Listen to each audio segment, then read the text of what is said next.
Everyone, आज के इस सेशन में हम क्लास 10th केमिस्ट्री का फर्स्ट चैप्टर स्टार्ट करने जा रहे हैं and that is chemical reactions and equations.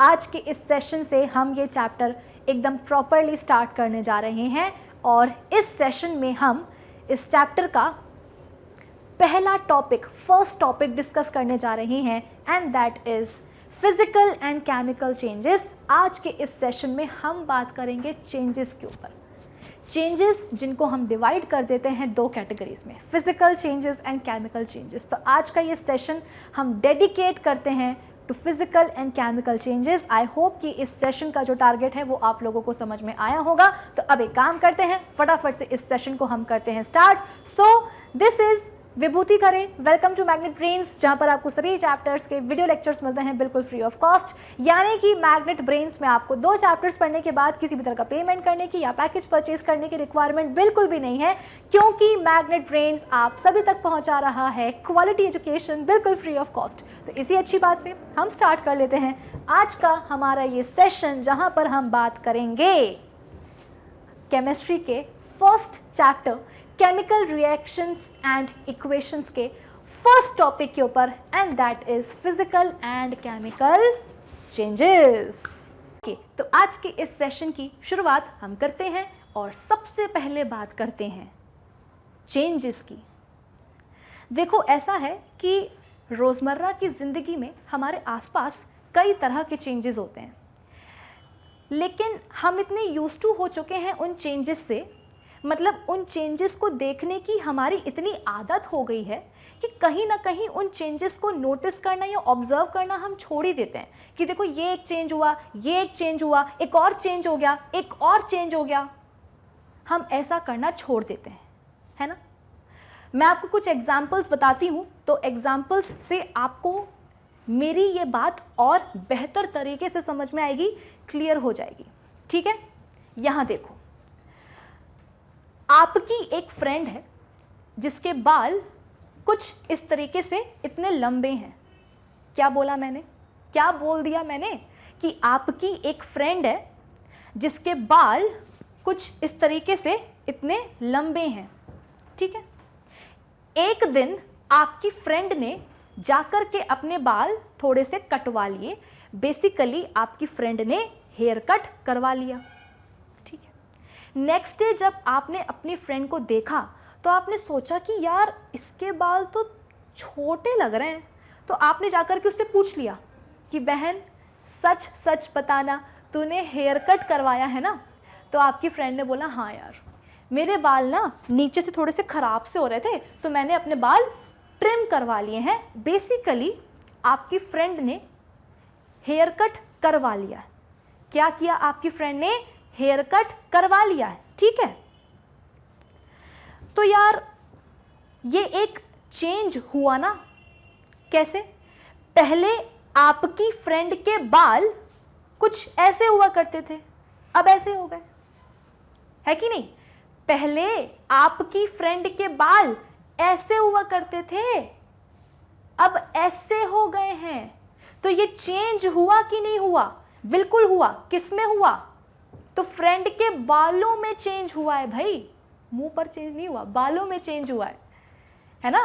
तो डेफिनेटली ये एक चेंज है, बिल्कुल चेंज है। मना मत करना कि नहीं मैम ये कैसा चेंज हुआ, अरे है भाई, पहले बाल ऐसे थे अब बाल ऐसे हो गए हैं, तो बालों में चेंज आया कि नहीं आया, बिल्कुल आया। तो ये तो एक चेंज है। अब यहां देखो, आपकी मम्मा ने बोला कि बेटा एक ग्लास दूध पी लेना, तो आपने बोला नहीं मम्मी दूध नहीं पीना, दूध पीना अच्छा नहीं लगता, दूध का टेस्ट अच्छा नहीं लगता, हम नहीं पियेंगे दूध। तो फिर आपकी मम्मा ने बोला कि दही जमा दूँ, दही खा लोगे। तो फिर आपने बोला कि हाँ मम्मा दही चल जाएगा लेकिन दूध तो नहीं चल पाएगा। तो फिर क्या हुआ, आपकी मम्मा ने दूध से दही जमा दिया। क्या किया मम्मा ने, दूध से दही जमा दिया। अब देखो, ऐसा है कि कर्ड फॉर्मेशन के पीछे क्या साइंस है ये मैं आपको समझाऊंगी। कब, आज के ही इस सेशन में, लेकिन थोड़ी देर बाद, अभी नहीं थोड़ी देर बाद। ठीक है, क्यों, क्योंकि आपको पता होना चाहिए भाई। आप क्लास 10th में हो तो क्लास 10th में आकर के इतनी बेसिक नॉलेज तो आपको होनी चाहिए कि कर्ड फॉर्मेशन के पीछे साइंस क्या है। मैं बताऊंगी, मैं समझाऊंगी, लेकिन अभी नहीं, इसी सेशन में, लेकिन थोड़ी देर बाद आगे, ठीक है ना। लेकिन हाँ, एनीवेज अभी के लिए मैं आपको ये बता देती हूँ, ये समझा देती हूँ कि दूध से दही हम कैसे जमाते हैं, मतलब कि प्रोसीजर क्या है, प्रोसेस क्या है। इसके लिए सबसे पहले हम दूध लेते हैं और उसको थोड़ा सा गर्म करते हैं। मतलब अगर ऑलरेडी दूध बॉइल्ड है और आपने उसको फ्रिज में रखा हुआ है तो फ्रिज से बाहर निकालते हैं और दूध को थोड़ा सा गर्म करते हैं। बेसिकली हमको दूध को गुनगुना करना है, ठीक है ना, ल्यूक वार्म जिसे हम कहते हैं। या अगर दूध बॉइल्ड नहीं है तो सबसे पहले उसको हम बॉईल करेंगे, फिर ठंडा करेंगे, क्योंकि हमको कैसा दूध चाहिए है, हमको चाहिए है गुनगुना दूध, ठीक है।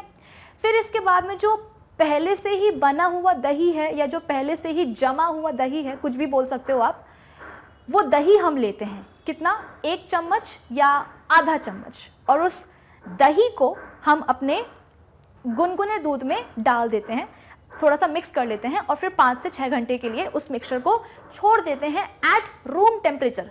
कुछ बच्चे ये सोचते हैं कि दूध से दही जमाना है तो इसके लिए दूध को डालना पड़ेगा फ्रिज में, तभी दूध से दही जमेगा। ऐसा नहीं होता। हमें चाहिए है क्या? गुनगुना दूध, बॉइल्ड गुनगुना दूध, ल्यूक वार्म मिल्क।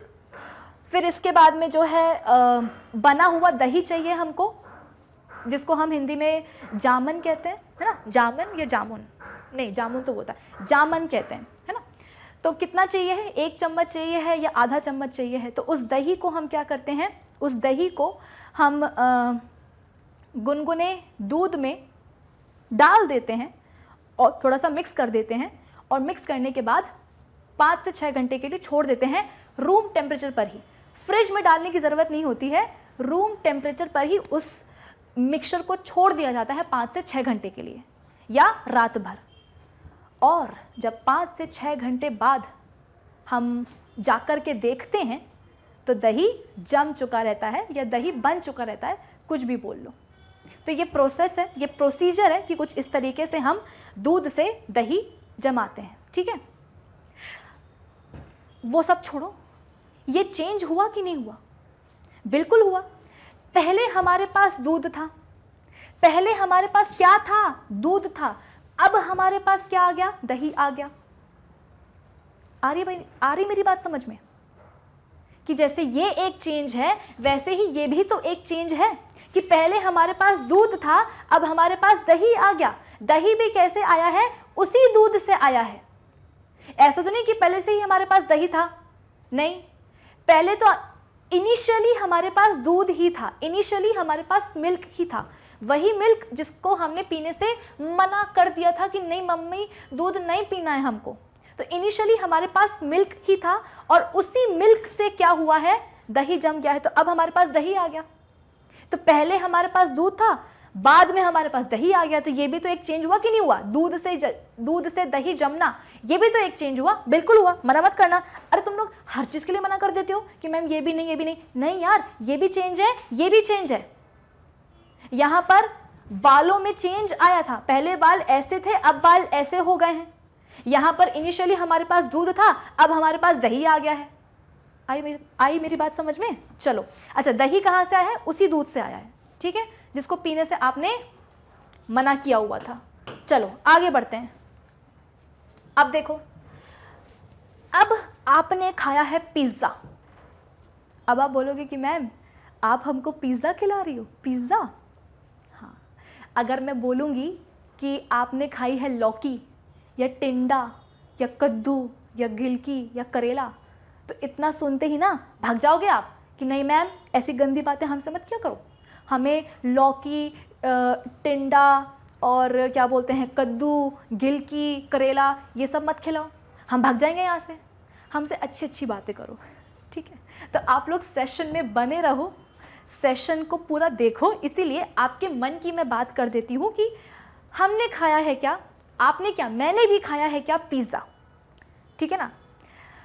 अब पिज़्ज़ा कहाँ जाएगा? सबसे पहले बकल कैविटी में जाएगा। लाइफ प्रोसेसेस पढ़ लिया ना पूरा चैप्टर? लाइफ प्रोसेसेस चैप्टर पूरा पढ़ लिया ना? मैंने तो पढ़ा दिया है, आप लोगों को भी पढ़ लेना चाहिए पूरा का पूरा। वहाँ पे हमने ह्यूमन बींग्स में न्यूट्रिशन की प्रोसेस पढ़ ली है। है ना। तो हमें पता है कि किस तरीके से डाइजेशन की प्रोसेस होती है हमारी बॉडी में। तो बकल कैविटी में सबसे पहले पिज़्ज़ा आया, फिर पिज़्ज़ा यहाँ से कहाँ गया, फेरिंग्स में गया, फेरिंग्स से कहाँ गया, ईसोफेगस में, ईसोफेगस से कहाँ गया, स्टमक में, स्टमक से कहाँ गया, स्मॉल इंटेस्टाइन में। तो किस तरीके से खाना ट्रैवल करता है हमारी बॉडी में, कैसे फूड ट्रैवल करता है हमारी बॉडी में, ये तो आप लोगों को अब तो क्लियर हो ही गया होगा, है ना। देखो यहाँ पे, तो हमने पिज़्ज़ा खाया, पिज़्ज़ा कहाँ गया, सबसे पहले बकल कैविटी में, बकल कैविटी से कहाँ गया, फेरिंग्स में गया, फेरिंग्स से कहाँ जाएगा, ट्रेकिया में। अरे नहीं यार, खाना है, हवा थोड़ी है जो ट्रेकिया में डाल देंगे। फेरिंग्स से खाना कहाँ जाता है, इसोफेगस यानी कि फूड पाइप में जाता है। ये देखो, ये देखो, ये क्या है, फूड पाइप है, इसोफेगस है। तो खाना कहाँ आ गया, खाना आ गया इसोफेगस में, ठीक है ना। फिर इसोफेगस से कहाँ जाएगा, इस स्टमक में जाएगा। स्टमक से कहाँ जाएगा खाना, स्टमक से खाना जाने वाला है इस स्मॉल इंटेस्टाइन में, और स्मॉल इंटेस्टाइन में जाकर के क्या होगा, खाना छू, छू मतलब याद करो, मैंने समझाया है आपको। देखो ऐसा है, मैं बहुत ही जल्द एक क्विज कंडक्ट करने वाली हूँ लाइफ प्रोसेसेस चैप्टर के ऊपर, लाइव होगी वो क्विज।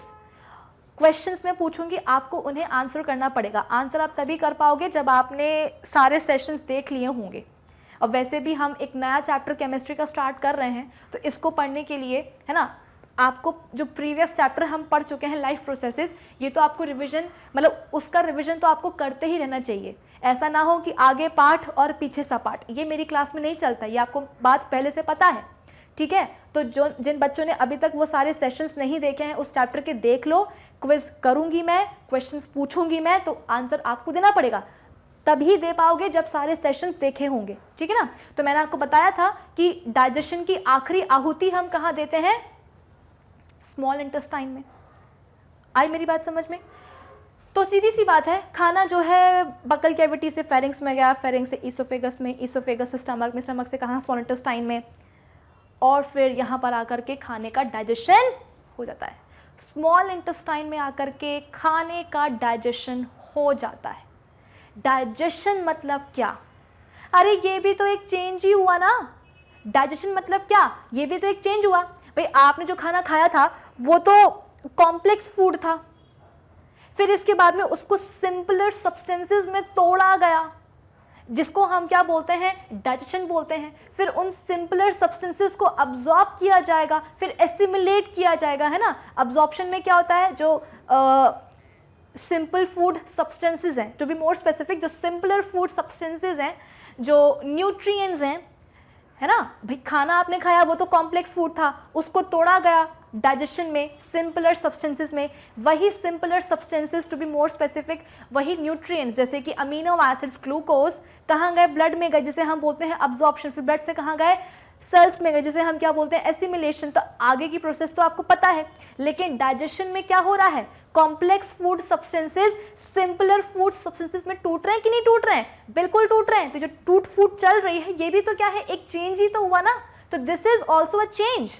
यहाँ देखो, घर, हमारे ही घर का एक गेट है लोहे का, हमारे ही घर का, पड़ोसी के घर का नहीं, हमारे ही घर का एक गेट है।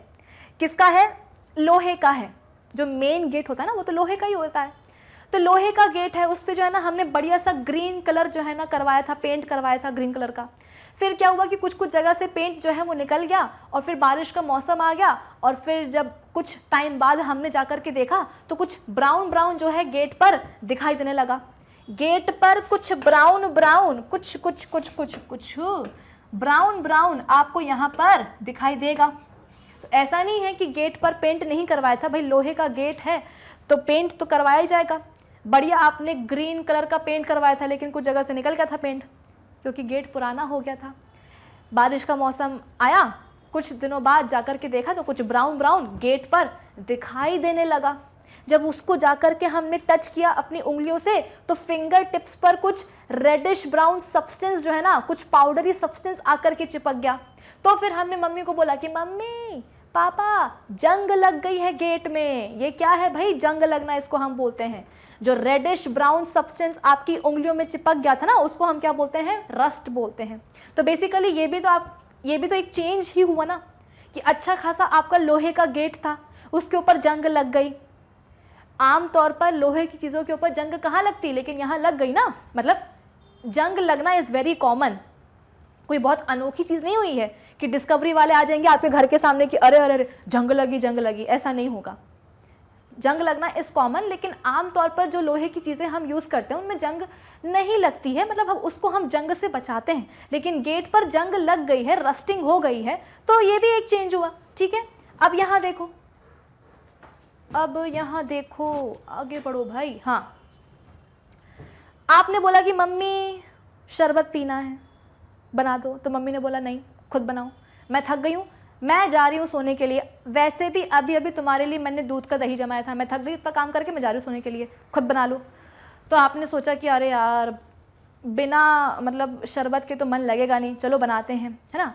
तो नींबू पानी बना लिया, रूह अफ़ज़ा पी लिया, मतलब रूह अफ़ज़ा बना लिया, या क्या बोलते उसको, कोई स्क्वैश जो है ना आपने बना लिया, टैंग आप बनाने की कोशिश कर रहे हो। तो भाई बिना आइस क्यूब्स के तो मज़े आती नहीं किसी भी शरबत को पीने में। तो फिर आपने क्या करा, फ्रीज़र से आप आइस ट्रे निकाल करके लेके आ गए, फ्रीज़र से आप आइस ट्रे निकाल करके लेके आ गए हो। अब 2-3 आइस क्यूब्स आपने निकाल ली, उस आइस ट्रे से 2-3 आइस क्यूब्स आपने निकाल ली, अपने ग्लास में डाल ली। ग्लास में क्या था, शरबत था, और जो मस्त है शरबत वो ठंडा हो गया और आप उसको पीते हुए निकल गए बाहर किचन के। जो आपने आइस ट्रे निकाली हुई थी फ्रीज़र से, जो आपने आइस ट्रे निकाली हुई थी फ्रीज़र से, उसको आपने वापस अंदर रखा ही नहीं, बाहर तो निकाल लिया और ट्रे से जो है 2-3 आइस क्यूब्स निकाली, अपने शरबत में डाल लिया और पीते हुए निकल लिया आगे। जो आइस ट्रे है वो पीछे ही छूट गई, बाहर ही छूट गई, उसको आपने फ्रीज़र में दोबारा डाला ही नहीं। उससे क्या हो गया, आइस ट्रे में भी तो बचे हुए आइस क्यूब्स होंगे ना, आइस ट्रे में भी तो कुछ बचे हुए आइस क्यूब्स होंगे, वो आइस क्यूब्स कुछ इस तरीके से अब मेल्ट होने लग गए। बताइए, आपका काम हो गया, आप निकल गए, लेकिन पीछे आइस ट्रे छूट गई, उसको आपने फ्रीज़र में दोबारा नहीं रखा। क्या हुआ, ट्रे में जो बचे हुए आइस क्यूब्स थे, अब वो कुछ इस तरीके से पिघलने लगे। तो ये भी तो एक चेंज हुआ कि इनिशियली आपके पास आइस क्यूब थे, इनिशियली आपके पास ऐसे सुंदर सुंदर से आइस क्यूब थे, लेकिन अब देखो आपके पास पानी भी आ गया। कैसे आ गया पानी, अरे मेल्ट हो रही ना बर्फ, इसलिए। तो ये भी एक चेंज हुआ। अब यहाँ देखो, मम्मी ने बोला कि बेटा थोड़ा सा पानी गर्म कर देना मेरे लिए, तो बेटा गया और बेटे ने पानी गर्म करने के लिए रख दिया। लेकिन बेटा इतना मदहोश है, मतलब इतना लॉस्ट है कि बेटे को होश ही नहीं रहा कि पानी गर्म छोड़ो, गुनगुना छोड़ो, पानी बॉईल होने लग गया और फिर पानी की भाप बनने लगी। तो ये भी तो एक चेंज हुआ कि नहीं हुआ, कि पहले आपके पास पानी था, अब पानी की जो है ना भाप भी है, तो हो गया चेंज। और क्या, और अगर बेटे ने अभी भी जा करके इसको गैस से उतारा नहीं या गैस बंद नहीं करी, तो पूरा का पूरा जो पानी है ना वो भाप बन के उड़ जाएगा। तो ये भी तो क्या हुआ, एक चेंज हुआ कि नहीं हुआ। आई बात समझ में। चलो आगे बढ़ते हैं भाई। हाँ, अब देखो लाइट चली गई, तो मम्मी ने बोला बेटा जरा मोमबत्ती जला देना, है ना। तो बेटे ने जाकर के मोमबत्ती जला दी। अब लाइट चली गई है ना, काम करने के लिए कुछ है नहीं, तो अब क्या हो रहा है, हम इसी मोमबत्ती को जलते हुए देख रहे हैं। भाई लाइट चली गई थी तो मम्मी ने बोला कि बेटा अगरबत्ती नहीं, मोमबत्ती। लाइट चली गई थी तो मम्मी ने बोला कि बेटा जाकर के मोमबत्ती जला देना, कैंडल जला देना। तो बेटे ने जाकर के कैंडल जला दी। अब जो बेटा है कुछ काम करने के लिए है नहीं उसके पास, तो अब वो भाई लाइट चली गई ना, तो अंधेरे में बच्चा क्या करेगा, तो वो कुछ नहीं, बैठ करके उसी मोमबत्ती को, उसी कैंडल को जलते हुए देख रहा है। वो देख रहा है कि किस तरीके से कैंडल की जो वैक्स है, वो देख रहा है कि किस तरीके से जो कैंडल की वैक्स है, मतलब कि मोमबत्ती की जो मोम है, वो किस तरीके से ऐसे पिघल रही है। देखो ऐसा है कि कैंडल में दो चीजें होती हैं, एक वैक्स और एक विक। विक मतलब कि बत्ती। देखो हिंदी में कैसे लिखते हैं, मोमबत्ती, मोमबत्ती। तो मोम मतलब कि वैक्स और बत्ती मतलब कि विक्स। हिंदी के नाम में सब कुछ घुसा है, हिंदी के नाम में सब कुछ घुसा है, मतलब कि सब कुछ छुपा हुआ है। घुसा नहीं बोलना चाहिए, छुपा बोलना चाहिए। तो हिंदी के नाम में सब कुछ छुपा हुआ है। मोमबत्ती में क्या होगा, मोम होगी, बत्ती होगी। मोम मतलब कि वैक्स, बत्ती मतलब कि विक।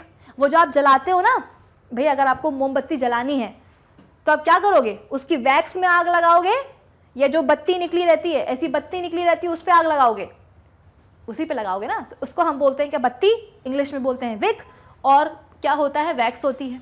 वैक्स बेसिकली कैंडल की फ्यूल होती है। क्लास 8 में पढ़ा होगा कि वैक्स क्या होती है, मोम क्या होती है, कैंडल की फ्यूल होती है। जब फ्यूल जलता है तो ही हीट आती है, तो ही लाइट बनती है, आपको जो है ना ऐसी फ्लेम नजर आती है। आई बात समझ में? चलो, तो कुल मिलाकर के ये भी, अच्छा यहाँ पर ये भी एक चेंज हुआ, ये भी एक चेंज हुआ। यहाँ पर कैंडल जल रही है, आपको फ्लेम जो है ना जलती हुई नजर आ रही है। यहाँ पर कैंडल की वैक्स मेल्ट हो रही है, ये भी क्या है, एक चेंज है।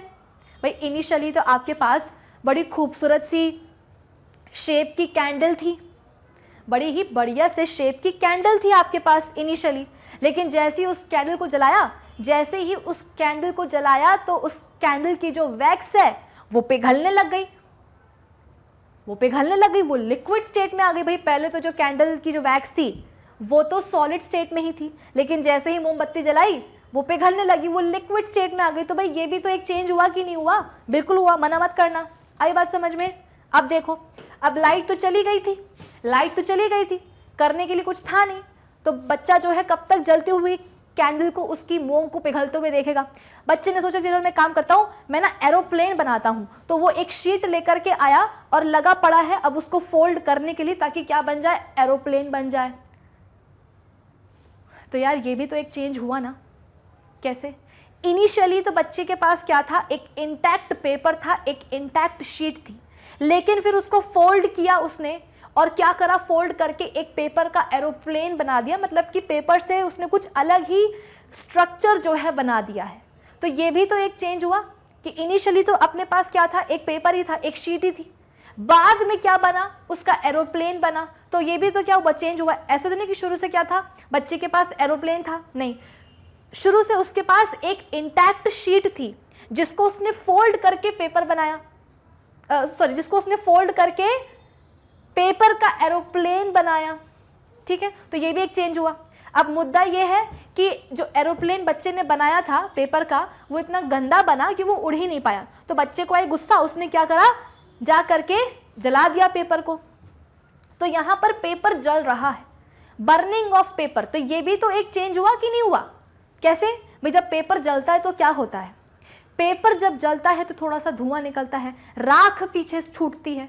तो क्या राख आपके पास पहले से थी, धुआं आपके पास पहले से था, कि पेपर आपका जला नहीं लेकिन उसके पहले से ही आपके पास राख है पेपर की और धुआं है? नहीं, जब पेपर जला तो राख बनी, तो धुआं निकला। तो ये भी तो एक चेंज हुआ कि नहीं हुआ? बिल्कुल हुआ, मना मत करना। हर चीज के लिए मना मत क्या करो कि मैम ये भी नहीं, ये भी नहीं। अरे नहीं भाई, सारे चेंजेस ही हैं, और ये कुछ ऐसे चेंजेस हैं जो कि रोजमर्रा की जिंदगी में होते रहते हैं। भाई कितने बार जो है हमने पेपर को फोल्ड करके, कितने बार हमने पेपर को फोल्ड करके, शीट को फोल्ड करके एरोप्लेन बनाए होंगे, या कुछ कुछ और बनाया होगा, है ना। कितने बार जो है हम पेपर को जो है जला देते, मतलब वैसे तो हम पेपर को नहीं जलाते हैं, जलाना भी नहीं चाहिए, लेकिन मान लो कि हाँ, हम पेपर भी क्या करते हैं, कभी कभी जला देते हैं। आई बात समझ में? तो पेपर जलाना और ये क्या बोलते हैं, पेपर को फोल्ड करके उससे एरोप्लेन बनाना, ये सारे क्या है, चेंजेस हैं। मोमबत्ती जलाना, मोमबत्ती की जो मोम है, जो वैक्स है, वो पिघलना, वो भी क्या है, एक चेंज है। बर्फ जो है फ्रीजर के बाहर पड़ी हुई है, भाई बर्फ अगर फ्रीजर के बाहर पड़ी रहेगी तो ऑब्वियस सी बात है वो पिघलेगी। तो बर्फ का पिघलना, आइस क्यूब्स का पिघलना, आइस का पिघलना, वो भी क्या है, एक चेंज है। पानी का भाप बन करके उड़ जाना, ये भी क्या है, एक चेंज है। खाना जो है डाइजेस्ट होना, सिंपलर सब्सटेंसेस में टूटना, वो भी एक चेंज है। जंग लगना भी एक चेंज है। बाल कटवाना भी एक चेंज है। दही से दूध से दही बनाना, दूध से दही बनाना, ये जमाना, वो भी एक चेंज है। और ये सारे ऐसे चेंजेस हैं जो हमारे आसपास होते रहते हैं, लेकिन कभी हम इतना नोटिस नहीं करते हैं कि देखो देखो अभी हमने खाना खाया है, इस खाने का डाइजेशन होगा, चेंज होगा बॉडी में। ऐसा ऑब्जर्व करते हैं क्या? या हम सांस ले रहे हैं, रेस्पिरेशन कर रहे हैं, सेल्स के लेवल पर क्या हो रहा है, सेलुलर रेस्पिरेशन हो रहा है, वो भी एक चेंज है। तो देखो देखो बॉडी में चेंज हुआ, ऐसा करते हैं क्या? नहीं। जंग लग गई, हाँ लग गई, क्या बड़ी बात है, मम्मी जंग लग गई, पापा जंग लग गई, बस हो गया काम खत्म अपना। तो ये सारे चेंजेस हम देख भी लेते हैं, कभी कभी नोटिस भी कर लेते हैं, लेकिन कोई फर्क नहीं पड़ता हम पे। क्यों? आदत पड़ गई है इन सारे चेंजेस को देखने की। जंग लग रही है, पानी जो है गर्म होकर के जो है ना भाप में बन रहा है, आइस क्यूब जो है वो मेल्ट हो रही है, तो इसमें कौन सी बड़ी बात है? वैक्स पिघल रही है, पेपर जल रहा है, पेपर को फोल्ड करके हम प्लेन बना रहे हैं, इसमें कौन सी बड़ी बात है? ये सारे चेंजेस हमारे आसपास होते रहते हैं भाई। और हम इन चेंजेस को जो है ना देख लेते हैं कि हाँ ठीक है, हो रहा है चेंज, लेकिन ऐसे नहीं कि ओहो जंग लग रही है, ओहो पेपर का एरोप्लेन बन रहा है, ओहो पेपर जल रहा है, ओहो कैंडल जो है उसकी वैक्स जो है वो पिघल रही है। ऐसा नहीं होता, चीज़ें होती रहती हैं, हम देखते रहते हैं और उसको अवॉइड करते रहते हैं। आई मेरी बात समझ में? अब देखो ऐसा है, जितने भी चेंजेस मैंने आपको बताए हैं, क्या वो सारे चेंजेस एक जैसे हैं? जो मैंने आपको एग्जांपल्स दिए ना चेंजेस के, क्या ये चेंजेस सारे एक जैसे हैं या इनमें जो है कुछ फर्क है? मेरी बात पल्ले पड़ रही है ना कि जो मैंने आपको अभी अभी चेंजेस के एग्जांपल्स बताए हैं, आपको क्या लगता है कि ये सारे चेंजेस एक जैसे हैं या इनमें कुछ फर्क है, इनमें कुछ डिफरेंस है? चलो देखते हैं। सबसे पहले फ्रेंड ने जो बाल कटवाए हैं, पहले ऐसे थे अब ऐसे हो गए हैं, तो कृपा करके इसको चेंज ही कंसिडर करना। ये मत बोलना कि मैम ये तो कैसा चेंज हुआ। होता है भाई, चेंज तो है ना, बालों में कुछ ना कुछ तो फर्क आया है, ठीक है। तो फ्रेंड है, उसने अपने बाल कटवा लिए हैं, हेयर कट उसने करवा लिया है, तो चेंज आया है। आपको क्या लगता है ये चेंज कैसा है? मतलब मैं ये नहीं बोल रही हूँ कि बताओ कि बाल सुंदर लग रहे हैं कि नहीं लग रहे, वो नहीं पूछ रही हूँ मैं आपसे। मैं ये पूछ रही हूँ कि मुझे ये बताओ कि ये चेंज कैसा है। क्या ये रिवर्सिबल है या ये इररिवर्सिबल है? कि बाल कटवा लिए, कभी कभी ऐसा होता है, मेरे साथ तो मोस्टली ऐसा होता है कि मैं जाती हूँ बाल कटवाने के लिए और बाल जो है वो ज़रूरत से ज़्यादा ही कट जाते हैं। मैं जाती हूँ इतने कटवाने के लिए, वो कट जाते हैं इतने सारे। फिर क्या होता है, आकर के दुख मनाया जाता है कि हे भगवान इतने सारे बाल काट दिए। लेकिन कर क्या सकते हैं उसके अलावा? क्यों? बाल एक बार कट गए तो कट गए, अब क्या होगा? ऐसा तो नहीं कि जो अगर मुझे ऐसा लग रहा है कि नहीं मेरे बाल ज़्यादा कट गए हैं तो जो बाल कटे होंगे उनको मैं दोबारा से जोड़ सकती हूँ, ऐसा तो नहीं हो सकता। जो कट गए सो कट गए, अब क्या होगा? बस बाल लंबे होने का इंतज़ार रहेगा कि हाँ दोबारा से बाल जो है उतने ही लंबे हो जाएं, है कि नहीं? तो बालों का कटना, हेयर कट करवाना, ये क्या है? ये एक इररिवर्सिबल चेंज है। इररिवर्सिबल मतलब क्या कि हम वापस जो है ना नहीं जा सकते हैं। मतलब A to B हुआ है तो हम B to A वापस नहीं जा सकते हैं, जो हो गया सो हो गया। तो ये एक इररिवर्सिबल चेंज हुआ, एक इररिवर्सिबल चेंज हुआ, है ना? कि चेंज तो है, बालों का कटना चेंज तो है, लेकिन ये चेंज कैसा है? इररिवर्सिबल है, कि रिवर्स हम वापस नहीं जा सकते हैं। कि बाल अगर ज़्यादा कट गए हैं तो दोबारा से उनको जो है ना जोड़ लिया जाए तो उतनी ही लेंथ हो जाएगी, वो नहीं हो सकता। जो कट गए सो कट गए। अच्छा, एक और चीज़ इससे लड़कियां रिलेट कर सकती हैं, लड़कों का मुझे पता नहीं, क्योंकि आप लोग क्लास 10th में हो ना, तो लड़कों का मुझे पता नहीं है। लड़कियां इस चीज़ से रिलेट कर सकती हैं कि जैसे कि किसी के बाल स्ट्रेट हैं, लड़कियों के बाल स्ट्रेट होते हैं, कुछ कुछ लड़कियों के बाल, कुछ कुछ के नहीं भी होते हैं, जैसे कि मेरे, है ना, मेरे बाल कैसे हैं? कर्ली हैं। तो मुझे लगा कि नहीं यार, मुझे तो पार्टी में जाना है, मुझे तो कर्ली बाल अच्छे नहीं लगते, मुझे तो अपने बाल जो ना स्ट्रेट करने हैं। तो मैंने उठाया एक स्ट्रेटनर और मैं लगी पड़ी हूँ उसको स्ट्रेट करने के लिए। क्या होगा? डेफिनेटली स्ट्रेटनर से बाल स्ट्रेट हो जाएंगे। मेरे बाल नेचुरली कर्ली हैं, बहुत सारी लड़कियों के बाल नेचुरली कर्ली होते हैं, लेकिन कभी कभी हम क्या करते हैं, स्ट्रेटनर से उसको स्ट्रेट कर लेते हैं और बाल हमारे स्ट्रेट हो भी जाते हैं। तो पहले हमारे बाल कैसे होते हैं? ऐसे कर्ली होते हैं, और फिर स्ट्रेटनर यूज़ करने के बाद हमारे बाल एकदम जो हैं स्ट्रेट हो जाते हैं। आई मेरी बात समझ में? ये भी एक चेंज हुआ। अरे ये भी तो एक चेंज हुआ ना। कैसे? आप मुझसे ये पूछोगे कि मैम हम कैसे मान लें कि आपने अपने कर्ली बालों को जो स्ट्रेटनर से स्ट्रेट किया है वो एक चेंज है। कैसे मान लें? चलो मैं बता देती हूँ, थोड़ा सा दिमाग लगाना। पहले बाल कैसे थे मेरे? ऐसे, मैगी जैसे, कर्ली हेयर। पहले मेरे बाल कैसे थे? ऐसे थे। फिर मैंने क्या किया? फिर मैंने स्ट्रेटनर यूज़ कर लिया, और स्ट्रेटनर को यूज़ करने के बाद मेरे बाल कैसे हो गए? ऐसे हो गए। तो भाई ये भी तो एक चेंज हुआ कि नहीं हुआ? अरे बिल्कुल हुआ, हर बात के लिए मना मत क्या करो। ये भी एक चेंज हुआ कि पहले बाल ऐसे थे, पहले मेरे बाल ऐसे थे, कर्ली थे, और जैसे ही स्ट्रेटनर यूज़ किया उसके बाद बाल ऐसे हो गए, स्ट्रेट हो गए। तो जैसे ये एक चेंज है वैसे ही ये भी एक चेंज है। अरे जैसे ये एक चेंज है वैसे ही ये भी तो एक चेंज हुआ कि नहीं हुआ? बिल्कुल हुआ। यहाँ पर क्या हो रहा था? यहाँ पर बाल लंबे थे, यहाँ पर बाल लंबे थे, तो ये लंबे बाल थोड़े से छोटे हो गए थे। हेयर कट करवा लिया था आपकी फ्रेंड ने, तो पहले बाल यहाँ पर लंबे थे, फिर बाल यहाँ पर छोटे हो गए थे। आई मेरी बात समझ में?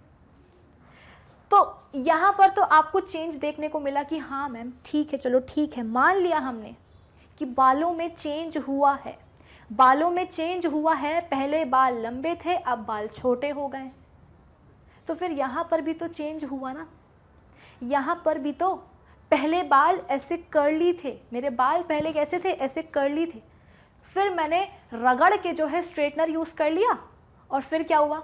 बाल मेरे ऐसे सीधे सीधे हो गए। और मैंने क्या किया? मस्त जाकर के पार्टी जो है अटेंड कर ली। अब देखो ऐसा है, अगर मैं आपसे पूछूं कि मुझे ये बताओ कि ये किस तरह का चेंज हुआ? चेंज तो है, मैं उम्मीद करती हूँ कि आप लोग कन्विंस हो चुके होंगे अब तक कि ये भी एक चेंज है, ये भी एक चेंज है।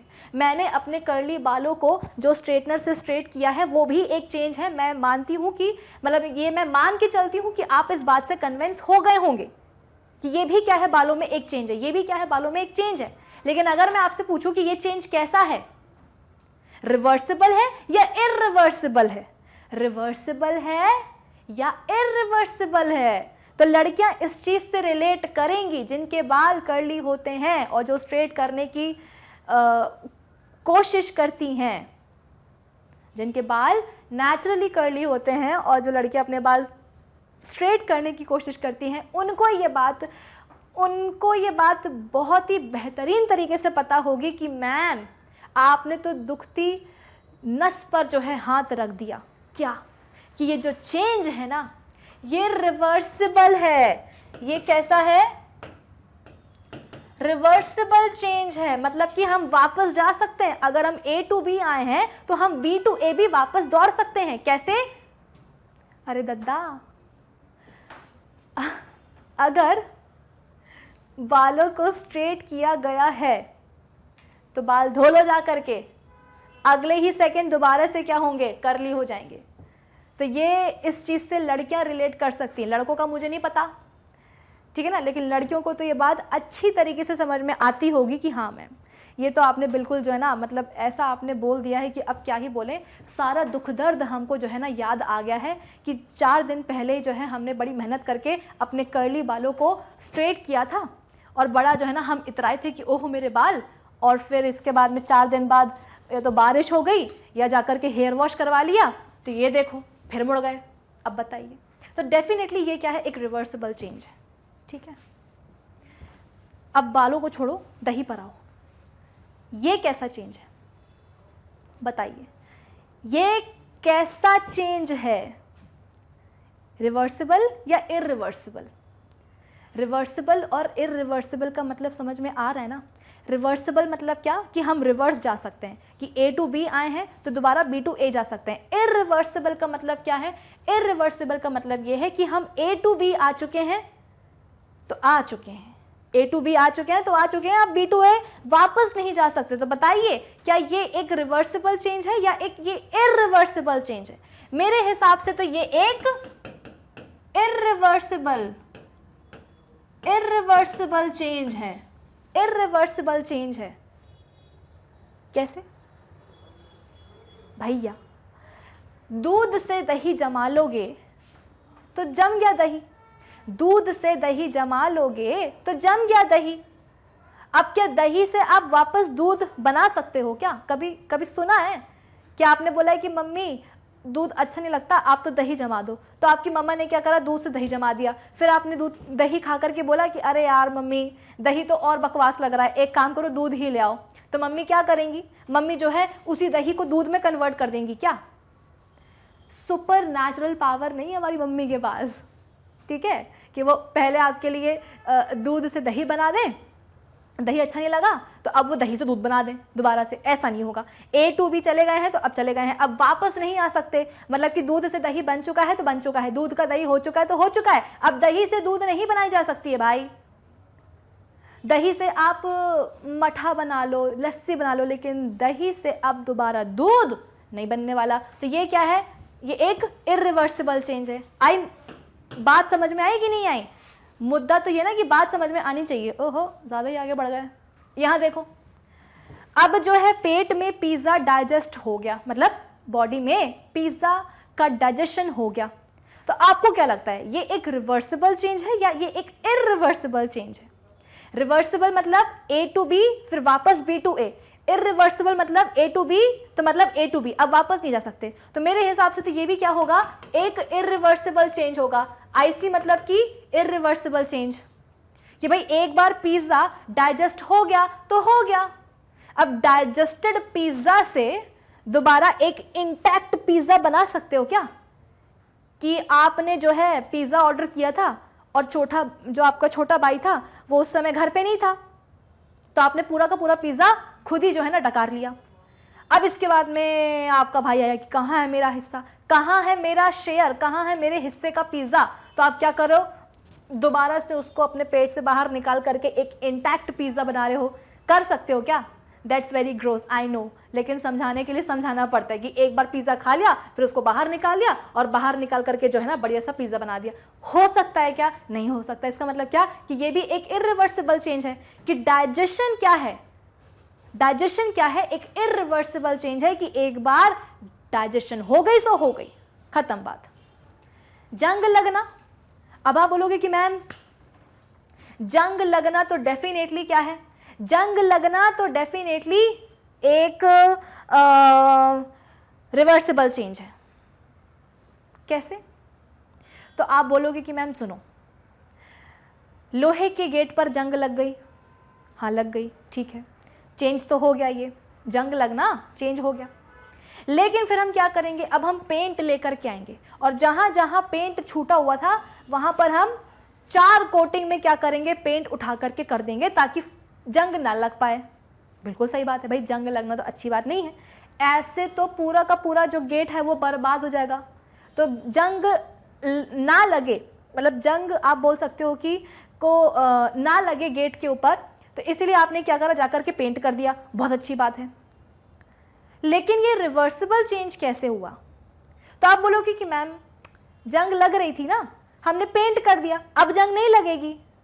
हाँ ठीक है, लेकिन जो आप पेंट कर रहे हो ना उससे हो क्या रहा है, फर्दर जंग नहीं लगेगी, इस बात की आप गारंटी लेते हो। भाई जैसे ही आपने गेट पर पेंट कर दिया, लोहे के गेट पर, तो आपने इस बात की गारंटी दे दी कि अब जो है इस पे जंग नहीं लगेगी, आगे और जंग नहीं लगेगी। लेकिन जो ऑलरेडी जंग लग चुकी है उसका क्या?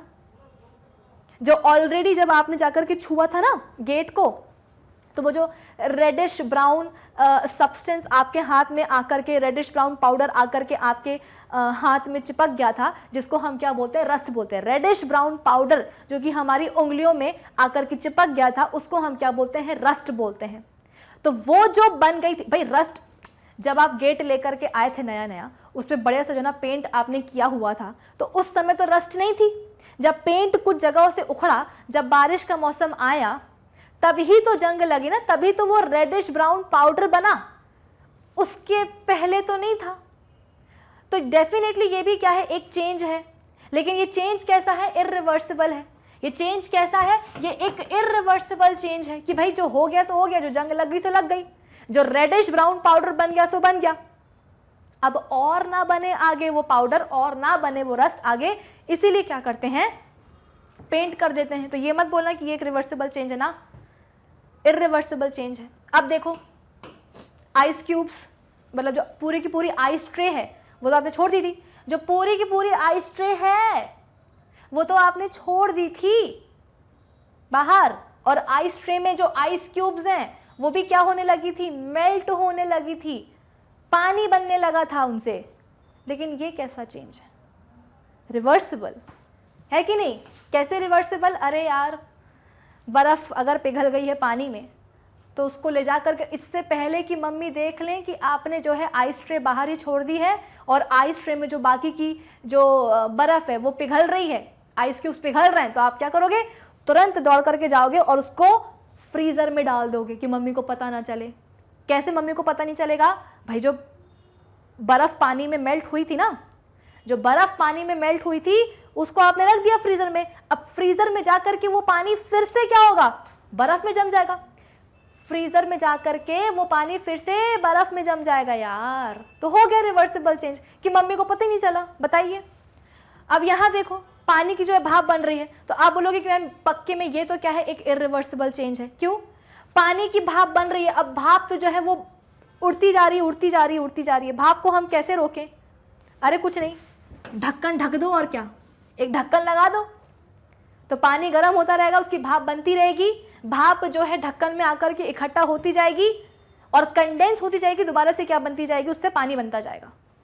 रिवर्सिबल चेंज, ठीक है। फिर इसके बाद में, अच्छा यहाँ पर अब मैं थोड़ा सा आपको एक्सप्लेन कर देती हूँ तो आपके लिए चीज़ें थोड़ी सी समझना आसान हो जाएंगी। जैसे कि मैंने आपको बताया था कि कैंडल में दो चीज़ें होती हैं, है ना।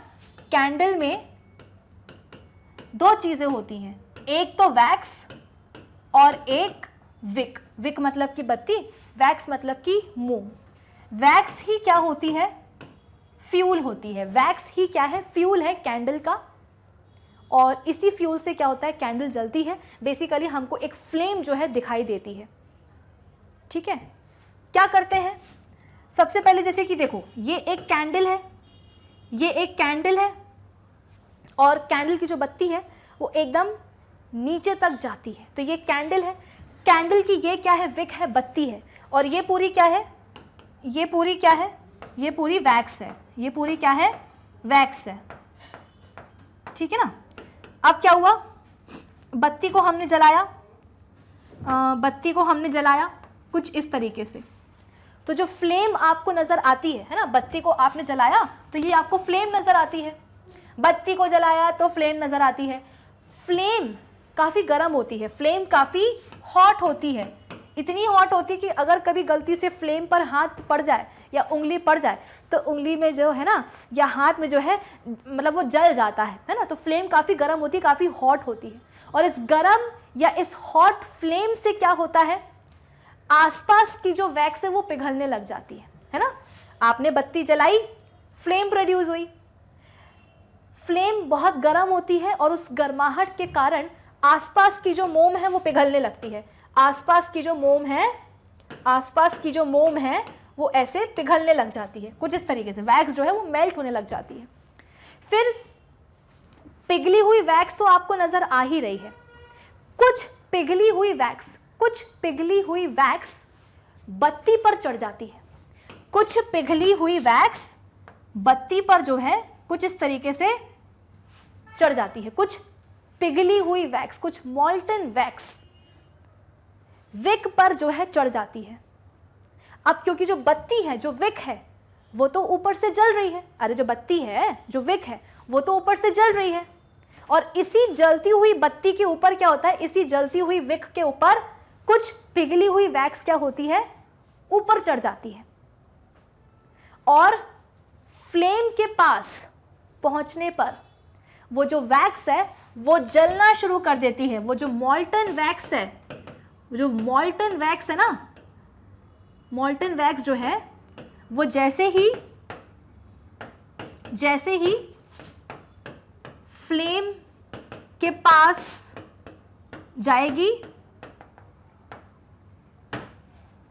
It will start burning, burning जो है स्टार्ट हो जाएगी, वैक्स की बर्निंग स्टार्ट हो जाएगी। जैसे ही मॉल्टन वैक्स फ्लेम के पास पहुंच जाएगी तो उसकी बर्निंग शुरू हो जाएगी। क्यों भाई, फ्लेम बहुत गर्म है ना, तो उस गर्माहट से क्या होता है, जो वैक्स है, पिघली हुई वैक्स, वो और गर्म हो जाती है। पिघली हुई वैक्स वैसे ही गर्म है, तभी तो पिघल चुकी है वैक्स। भाई इनिशियली तो वैक्स कैसी थी, सॉलिड ही थी, लेकिन जब हमने बत्ती को जलाया तो फ्लेम प्रोड्यूस हुई। फ्लेम इतनी गर्म थी कि उसके आसपास की जो वैक्स है, फ्लेम इतनी गर्म थी कि गर्माहट के कारण, हीट के कारण जो आसपास की वैक्स है वो पिघलने लगती है। तो वैक्स हमें पिघलती हुई नजर आती है, लेकिन कुछ जो पिघली हुई वैक्स है, जो मॉल्टन वैक्स है, वो बत्ती के ऊपर ऐसे चढ़ जाती है। बत्ती के ऊपर चढ़ चढ़ के अल्टीमेटली वैक्स कहां पहुंच जाती है, बत्ती के ऊपर, विक के ऊपर जो मॉल्टन वैक्स है वो चढ़ने लगती है और चढ़ चढ़ के कहां पहुंच जाती है, फ्लेम तक पहुंच जाती है। फ्लेम क्या है, बहुत गर्म है, जिसके कारण जो मॉल्टन वैक्स है वो और गर्म हो जाती है और फिर जलना शुरू कर देती है। और जब ये जलती है तो प्रोडक्ट्स क्या बनते हैं, प्रोडक्ट्स बनते हैं कार्बन डाइऑक्साइड, पानी। आप बोलोगे कि मैम ये क्या आपने बोल दिया, जब मोमबत्ती जलती है तो हमको पानी तो बहता हुआ नजर नहीं आता। अरे पानी जो है वेपर्स के फॉर्म में प्रोड्यूस होता है, वेपर्स के फॉर्म में प्रोड्यूस होता है, ठीक है ना। इसके अलावा आप बोल सकते हो कि धुआं भी निकलता है, ठीक है ना, या इतना याद रख लो, चलो, हीट और लाइट, हीट और लाइट, और यही लाइट जो है हमको फ्लेम के फॉर्म में नजर आती है। और फ्लेम को अगर करना नहीं है टच, बता रही हूं, मान लो अगर हम फ्लेम को टच करते ना तो पता चलता है कि हाय फ्लेम तो बड़ी गर्म है। ये क्लास 8 का कंसेप्ट है, आई बात समझ में। लेकिन कुछ बच्चे भूल जाते हैं, तो कोई बात नहीं, भूल गए तो मैं आपको याद दिला देती हूं। सिंपल सी बात है कि कैंडल में होती हैं दो चीजें, एक तो वैक्स और एक क्या, बत्ती, विक। कैंडल की जो वैक्स है वही क्या होती है, कैंडल का फ्यूल होती है। क्या होती है, फ्यूल होती है। कि जब फ्यूल जलेगा, देखो जब फ्यूल जलता है तभी तो हीट और लाइट प्रोड्यूस होती है ना, तो जब कैंडल की वैक्स जलती है तभी हीट और लाइट प्रोड्यूस होती है। तो ये रही क्या हमारी कैंडल, इसकी बत्ती को हमने जला दिया। बत्ती को हमने जला दिया तो कुछ इस तरीके की फ्लेम आपको नजर आने लगती है, फ्लेम जो है वो प्रोड्यूस हो जाती है, फ्लेम आपको कुछ इस तरीके की नजर आने लगती है। ये फ्लेम बहुत गर्म होती है, तो इसकी गर्माहट के कारण, है ना, फ्लेम बहुत ही हॉट होती है, बहुत ही गर्म होती है, तो इसके गर्माहट के कारण आसपास की जो वैक्स है, फ्लेम के आसपास की जो वैक्स है, आपने बत्ती जलाई तो ऐसी फ्लेम प्रोड्यूस हो गई, बत्ती जलाई तो ऐसी फ्लेम प्रोड्यूस हो गई। फ्लेम बहुत गर्म होती है, हॉट होती है, तो फ्लेम की गर्माहट के कारण, फ्लेम की गर्माहट के कारण आसपास की जो वैक्स होती है, फ्लेम के आसपास की जो वैक्स होती है ना, वो पिघलने लग जाती है। तो आपको देखो ऐसे जो है ना वैक्स पिघलते हुए नजर आ जाएगी। वैक्स जो है आपको कुछ इस तरीके से, मोम जो है आपको कुछ इस तरीके से पिघलती हुई नजर आ जाएगी। कुछ पिघली हुई वैक्स, कुछ मॉल्टन वैक्स क्या करती है, बत्ती के ऊपर चढ़ना शुरू कर देती है। कुछ पिघली हुई वैक्स या कुछ मॉल्टन वैक्स बत्ती के ऊपर चढ़ना शुरू कर देती है, चढ़ती है चढ़ती है चढ़ती है, अल्टीमेटली कहां तक पहुंच जाती है, फ्लेम तक पहुंच जाती है। मॉल्टन वैक्स कहां तक पहुंच जाती है, बत्ती में फ्लेम तक पहुंच जाती है। अब फ्लेम तो वैसे ही गर्म है, इतनी गर्म है, इतनी गर्म है कि जो मॉल्टन वैक्स है ना, जो मॉल्टन वैक्स है वो फ्लेम तक पहुंच करके और गर्म हो जाती है। मॉल्टन वैक्स, पिघली हुई वैक्स जैसे ही फ्लेम तक पहुंचेगी तो फ्लेम की गर्माहट के कारण पिघली हुई वैक्स और गर्म हो जाएगी, इतनी गर्म हो जाएगी कि जो वैक्स है अब वो जलना शुरू कर देगी। और जब वो जलना शुरू करती है तो वो क्या बनाती है, कार्बन डाइऑक्साइड, पानी in the form of vapours, heat and light. Light जो कि आपको फ्लेम के फॉर्म में नजर आती है, और अगर इसमें उंगली पड़ गई तो बहुत जलन होती है। क्यों? क्योंकि फ्लेम बहुत ही गर्म होती है। तो हीट और लाइट आपको यहाँ से जो है नज़र आ जाते हैं। हाँ, कार्बन डाइऑक्साइड और जो पानी निकल रहा है वेपर्स के फॉर्म में वो आपको नज़र नहीं आता, लेकिन जो नज़र आ रहा है वो तो मैं आपको बता ही सकती हूँ। आई बात समझ में? तो बताइए ये कैसा चेंज है? ये एक इर्रिवर्सिबल चेंज हुआ। ये क्या हुआ? ये एक इर्रिवर्सिबल चेंज हुआ। आप बोलोगे कि मैम इर्रिवर्सिबल चेंज आपने क्यों बोला? बेटा ये जो वैक्स है ना, ये जो वैक्स है, कौन सी? पिघली हुई वैक्स। पिघली हुई, देखो ये आप बोलोगे कि मैम पिघली हुई वैक्स तो हमको नीचे भी नजर आती है, जो कि आगे जाकर के फिर से क्या हो जाती है? सॉलिड बन जाती है। वो बात सही है, लेकिन वो वाली वैक्स जो कि जल रही है, वो वाली वैक्स, वो वाली मोम जो कि जल रही है, जिसकी बर्निंग हो रही है, और बर्निंग से carbon dioxide, water vapours produce हो रहा है, हीट लाइट प्रोड्यूस हो रही है, उस वैक्स के बारे में क्या ख्याल है? उस वैक्स के बारे में क्या ख्याल है? वो तो जो गई सो गई। वैक्स तो पिघलनी थी भाई, फ्लेम जलाओ, मतलब बत्ती जलाओगे, फ्लेम प्रोड्यूस होगी, फ्लेम इतनी गर्म होती है कि उसके आसपास की जो मोम है वो तो पिघलना शुरू कर देती है, तो मोम तो पिघलेगी ही, दिखती भी है मोम पिघलते हुए। लेकिन वो वाली पिघली हुई मोम सोचो, उसके बारे में सोचो, उस मॉल्टन वैक्स के बारे में सोचो जो कि विक के ऊपर चढ़ जाती है, फ्लेम तक पहुंचती है, और फ्लेम की गर्माहट के कारण वो पिघली हुई वैक्स और गर्म हो जाती है और जलना शुरू कर देती है। जलने से ये सारे प्रोडक्ट्स बनाती है। तो जिस वैक्स के जलने से ये सारे प्रोडक्ट्स बन चुके हैं, वो वाली वैक्स तो दोबारा लौट करके नहीं आएगी ना। इसका मतलब ये क्या होगा? एक इर्रिवर्सिबल चेंज होगा। लेकिन अगर आप नॉर्मली क्या करो? वैक्स को पिघलाओ। नॉर्मली अगर आप वैक्स को पिघलाओ, वैक्स कैसे होती है? सॉलिड स्टेट में होती है। भाई रूम टेम्परेचर पर वैक्स कैसी होती है? सॉलिड स्टेट में होती है। तो अगर आप वैक्स को पिघला दोगे, ना, तो वो जो वैक्स है वो पिघल जाएगी। अरे यार, वैक्स को पिघलाओगे तो वैक्स पिघल जाएगी, लिक्विड स्टेज में आ जाएगी। लेकिन अगर आप उसको फिर ऐसे ही छोड़ दोगे ना, तो वो फिर से जम भी जाती है, सॉलिडिफाई भी हो जाती है दोबारा। तो ये क्या हुआ? ये एक रिवर्सिबल चेंज हुआ। ये जो है ना, this is burning of candle, this is burning of candle, burning of candle and melting of candle या वैक्स बोल लो, में फर्क होता है। कहने को तो आप बोलोगे कि मैम जब कैंडल जलती है तो भी तो वैक्स मेल्ट होती है ना। हाँ होती है, लेकिन जो कुछ पिघली हुई वैक्स है, जो कुछ मॉल्टन वैक्स है, वो विक में चढ़ करके ऊपर फ्लेम तक पहुंचती है, और फ्लेम की गर्माहट के कारण वो पिघली हुई वैक्स और गर्म हो जाती है, और गर्म होने के कारण जलना शुरू कर देती है, और सीधे से ये सारे प्रोडक्ट्स बनाती है। तो जो पिघली हुई वैक्स से ये सारे प्रोडक्ट्स बन चुके हैं। जब पिघली हुई वैक्स जब जल गई, तो जब ये सारे प्रोडक्ट्स मिले, तो वो तो इर्रिवर्सिबल चेंज हुआ ना, कि पिघली हुई वैक्स जब जली तो उससे ये सारे प्रोडक्ट्स बन गए, हीट, लाइट, कार्बन डाइऑक्साइड, पानी के वेपर्स। अब इन सारी चीज़ों से जो जली हुई वैक्स है वो वापस तो नहीं आ जाएगी, लेकिन जो वैक्स ऐसे मेल्ट होती हुई आपको नजर आ रही है, जो लिक्विड स्टेज में आपको वैक्स नजर आ रही है, वो दोबारा से क्या होगी? जम जाएगी। तो ये क्या हो जाएगा? Reversible change. तो burning of candle is irreversible change, लेकिन melting of wax reversible change है। आई मेरी बात समझ में? अब यहां देखो, पेपर को आप फोल्ड कर रहे हो, फोल्ड करके एरोप्लेन बना रहे हो, बना लो, क्या जाता है? क्या ये रिवर्सिबल चेंज है?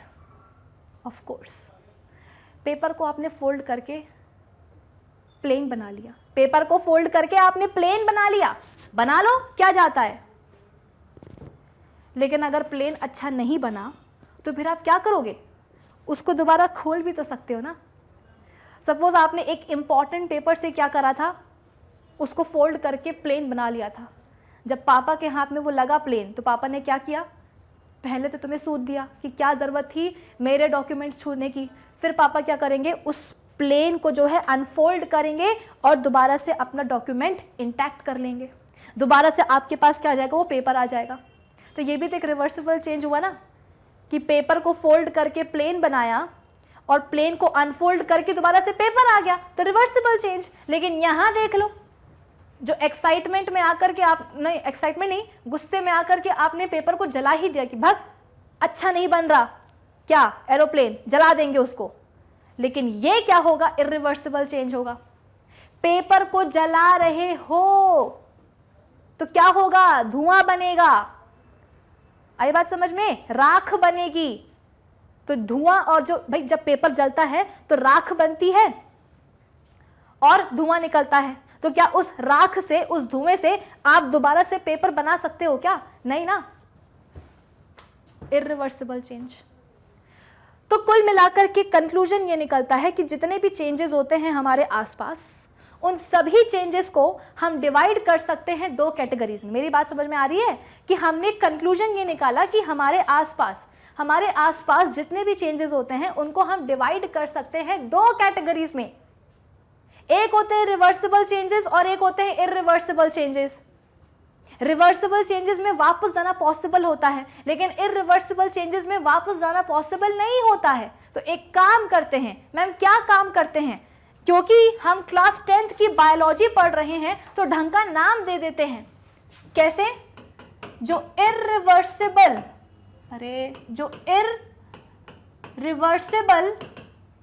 चेंजेस हैं उन्हें हम बोलते हैं केमिकल चेंजेस।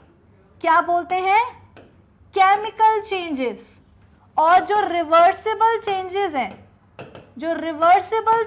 हैं उनको हम बोलते हैं फिजिकल चेंजेस। आई बात समझ में। अब आप बोलोगे कि मैम बड़े मुश्किल से तो रिवर्सिबल और इरिवर्सिबल समझ में आया था, अब ये फिजिकल और केमिकल चेंजेस क्या हैं, रुको ना, बताती हूं, मैं आपको समझाती हूं। सबसे पहले हम बात करते हैं किसकी, फिजिकल चेंजेस की। सबसे पहले हम बात करते हैं फिजिकल चेंजेस की, कि फिजिकल चेंजेस को हम कुछ चेंजेस को हम फिजिकल चेंजेस क्यों बोलते हैं।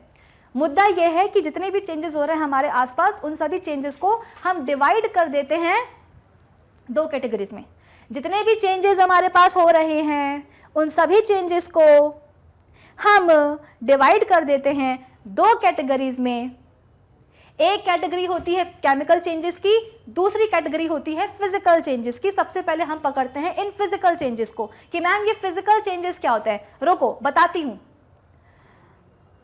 फिजिकल चेंजेस वो चेंजेस होते हैं जिनमें सब्सटेंसेस की फिजिकल प्रॉपर्टीज चेंज होती हैं। आसपास इतने सारे चेंजेस हो रहे हैं तो उनको पढ़ने के लिए हम क्या करते हैं, चेंजेस को हम डिवाइड कर देते हैं दो कैटेगरीज में। एक कैटेगरी है केमिकल चेंजेस की और दूसरी कैटेगरी है फिजिकल चेंजेस की। एक कैटेगरी किसकी है, केमिकल चेंजेस की है, दूसरी कैटेगरी किसकी है, फिजिकल चेंजेस की है। सबसे पहले हम बात कर रहे हैं किसकी, फिजिकल चेंजेस की। सबसे पहले हम पकड़ते हैं किसको, फिजिकल चेंजेस को, कि भाई हम क्यों कुछ चेंजेस को फिजिकल चेंजेस बोलते हैं। उसके पीछे लॉजिक है। क्या लॉजिक है कि देयर आर सर्टेन चेंजेस जिसमें कि सब्सटेंसेस की फिजिकल प्रॉपर्टीज चेंज होती हैं। अब आप बोलोगे कि मैम सब्सटेंसेस की फिजिकल प्रॉपर्टीज चेंज होने का मतलब क्या है। फिजिकल प्रॉपर्टीज चेंज होने का मतलब ये है कि शेप चेंज हो जाना, साइज चेंज हो जाना, स्टेट चेंज हो जाना, कि सॉलिड से लिक्विड बन जाना, लिक्विड से गैस बन जाना, सॉलिड से लिक्विड बन जाना, लिक्विड से गैस बन जाना, है ना। हाँ, सॉलिड से लिक्विड, लिक्विड से गैस। उल्टा भी पॉसिबल है कि गैस से लिक्विड बन जाना, लिक्विड से सॉलिड बन जाना। तो देयर आर सम चेंजेस जहां पर सब्सटेंसेस में कुछ ना कुछ चेंजेस तो आते हैं। सब्सटेंसेस में कुछ ना कुछ, मतलब देयर आर सर्टेन चेंजेस जहां पर सब्सटेंसेस में कुछ ना कुछ चेंजेस तो आते हैं, लेकिन वो चेंजेस कैसे होते हैं, उन सब्सटेंसेस की फिजिकल प्रॉपर्टीज चेंज हो जाती हैं।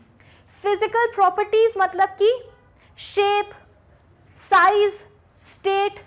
तो फिजिकल प्रॉपर्टीज चेंज होने का मतलब क्या है, सब्सटेंसेस की फिजिकल प्रॉपर्टीज चेंज होने का मतलब क्या है कि सब्सटेंसेस का स्टेट चेंज हो जाना, साइज चेंज हो जाना, शेप चेंज हो जाना। आई मेरी बात समझ में? तो सर्टेन चेंजेस आर देयर जहां पर सब्सटेंसेस में चेंजेस तो होते हैं, लेकिन कैसे? तो सब्सटेंसेस की फिजिकल प्रॉपर्टीज में चेंजेस होता है, सब्सटेंसेस की फिजिकल प्रॉपर्टीज में चेंजेस होते हैं। फिजिकल प्रॉपर्टीज बोले तो शेप, साइज एंड स्टेट। तो बेसिकली सब्सटेंसेस का स्टेट चेंज हो जाता है, सब्सटेंसेस का साइज चेंज हो जाता है, सब्सटेंसेस का शेप चेंज हो जाता है। तो उसको हम बोलते हैं क्या? उन चेंजेस को हम बोलते हैं क्या? Physical change. जैसे कि अच्छा, ये तो एक बात हुई। एक और इंपॉर्टेंट बात सुन लो।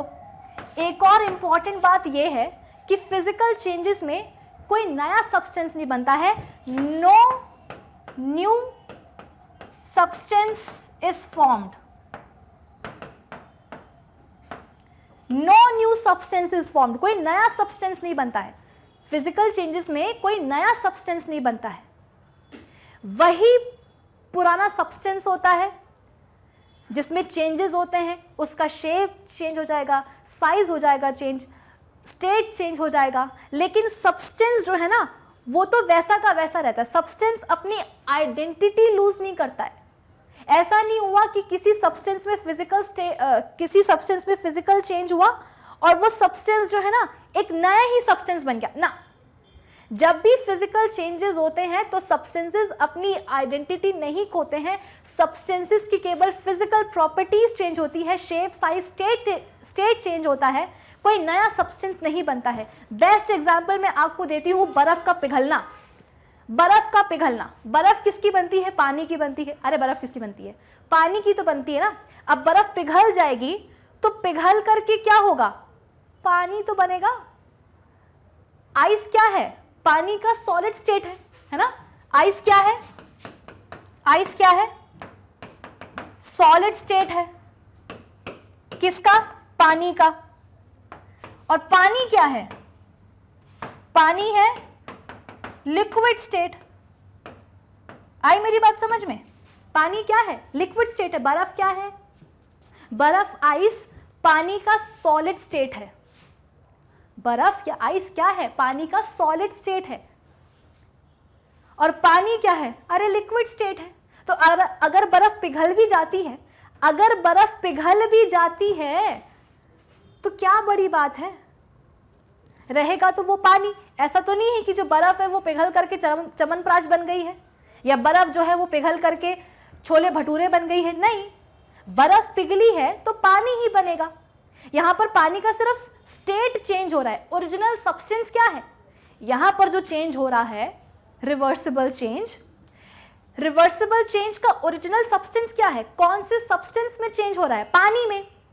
पानी अपने सॉलिड स्टेट से लिक्विड स्टेट में आ रहा है, बर्फ पिघल करके पानी में कन्वर्ट हो रही है। तो यहां पर पानी इज अ ओरिजिनल सब्सटेंस जिसमें कि चेंज हो रहा है, रिवर्सिबल चेंज हो रहा है, और ये सब्सटेंस अपनी आइडेंटिटी लूज नहीं करेगा। कोई नया तीसरा सब्सटेंस नहीं बन जाता है।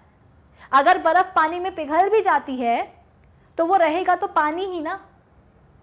बर्फ भी पानी की बनी होती है और पानी तो पानी का बना ही रहता है। तो यहां पर अगर बर्फ मेल्ट हो भी जाएगी ना तो कोई नया सब्सटेंस नहीं बनेगा, रहेगा वही पानी। ओरिजिनल सब्सटेंस अपनी आइडेंटिटी लूज नहीं करता है कि बर्फ पिघली तो पानी पता नहीं कहां चला गया, बर्फ पिघली तो कुछ नया ही सब्सटेंस बन गया। ऐसा नहीं होता है। आई मेरी बात समझ? तो इसे हम बोलते हैं क्या? एक फिजिकल चेंज। सिमिलरली अगर पानी की भाप बन रही है तो भाप भी तो क्या है? पानी का गैसियस स्टेट ही है। वेपर क्या होता है? वेपर स्टेट क्या होता है? वेपर्स मतलब कि गैसियस स्टेट। वेपर्स मतलब कि गैसियस स्टेट। तो यहां पर आपने पानी लेकर के रखा हुआ था, पानी अपनी लिक्विड स्टेट में था। मैंने क्या बोला कि फिजिकल चेंजेस में शेप, साइज और स्टेट चेंज होता है। शेप, साइज और स्टेट चेंज होता है। तो स्टेट चेंज हो तो रहा है, यहाँ पर भी सॉलिड से लिक्विड स्टेट में हमें कन्वर्जन देखने को मिला और यहाँ पर लिक्विड से गैसियस स्टेट में कन्वर्जन हमें देखने को मिल रहा है कि पानी जो हमने लिया था पतीले में वो लिक्विड स्टेट में था, उसको हमने इतना हीट किया कि उसकी वेपर्स बन गई। वेपर्स भी क्या है, वेपर्स भी तो पानी का गैसियस स्टेट ही तो है। तो यहां पर अगेन क्या हुआ, स्टेट में चेंज आया है। ऐसा नहीं है कि पानी गर्म हुआ, पानी की जो भाप बनी तो वो जो भाप है अब वो कुछ और नया ही तीसरा सब्सटेंस बन गई। अरे नहीं भाई, वो भाप भी पानी की ही कहलाएगी, रूह अफ़ज़ा की भाप नहीं कहलाएगी वो। आई बात समझ में? तो पानी की अगर भाप बनेगी तो वो भाप किसकी होगी, पानी की ही कहलाई जाएगी। कोई नया सब्सटेंस नहीं बन जाएगा कि पानी की भाप बन रही है तो भाप कुछ अलग ही बन गई ना भाई, वो वेपर्स पानी की ही कहलाई जाएंगी। तो ओरिजिनल सब्सटेंस क्या है, यहाँ पे पानी है, वाटर है, जिसमें चेंज हो रहा है, रिवर्सिबल चेंज हो रहा है कि पानी की भाप बना दी है तो भाप से पानी भी बन सकता है। पानी यहाँ पर अगर बर्फ से वाटर में मेल्ट हो रहा है तो उसको आप दोबारा से जमा भी सकते हो। आई मेरी बात समझ में? तो यहाँ पे ये जो दोनों ही एग्जाम्पल्स हैं, यहाँ पर जो दोनों ही चेंजेस हैं, इन दोनों ही चेंजेस में ओरिजिनल सब्सटेंस क्या है, पानी है। और पानी की ही क्या हो रही है, स्टेट में चेंज हमें देखने को मिल रहा है। यहाँ पर सॉलिड से लिक्विड, यहाँ पर लिक्विड से गैसियस, लेकिन रहेगा तो वही सब्सटेंस ना, पानी।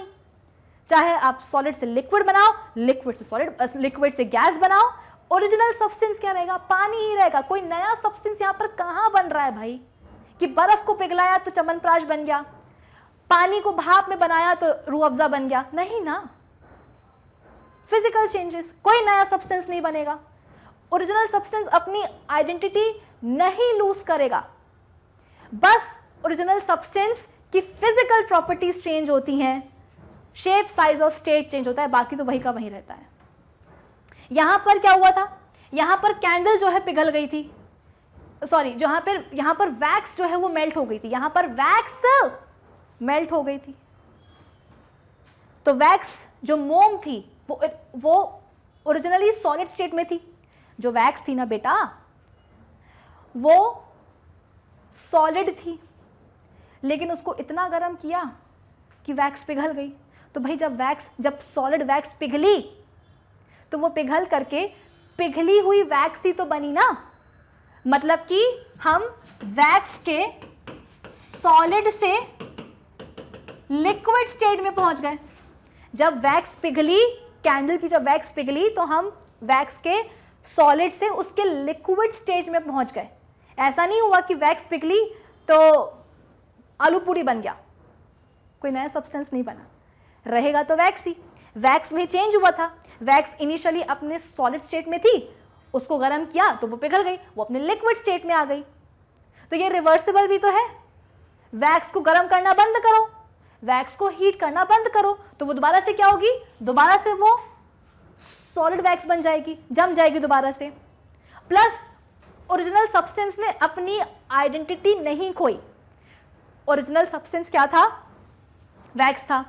ओरिजिनल सब्सटेंस क्या था, वैक्स था, तो वो वैक्स का वैक्स ही रहा। ओरिजिनल सब्सटेंस क्या था, वैक्स था, तो वो सब्सटेंस वैक्स का वैक्स ही रहा।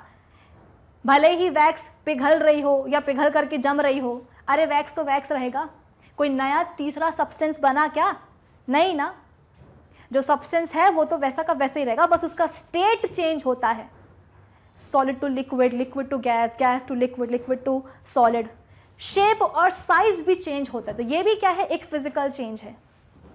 आई मेरी बात समझ में?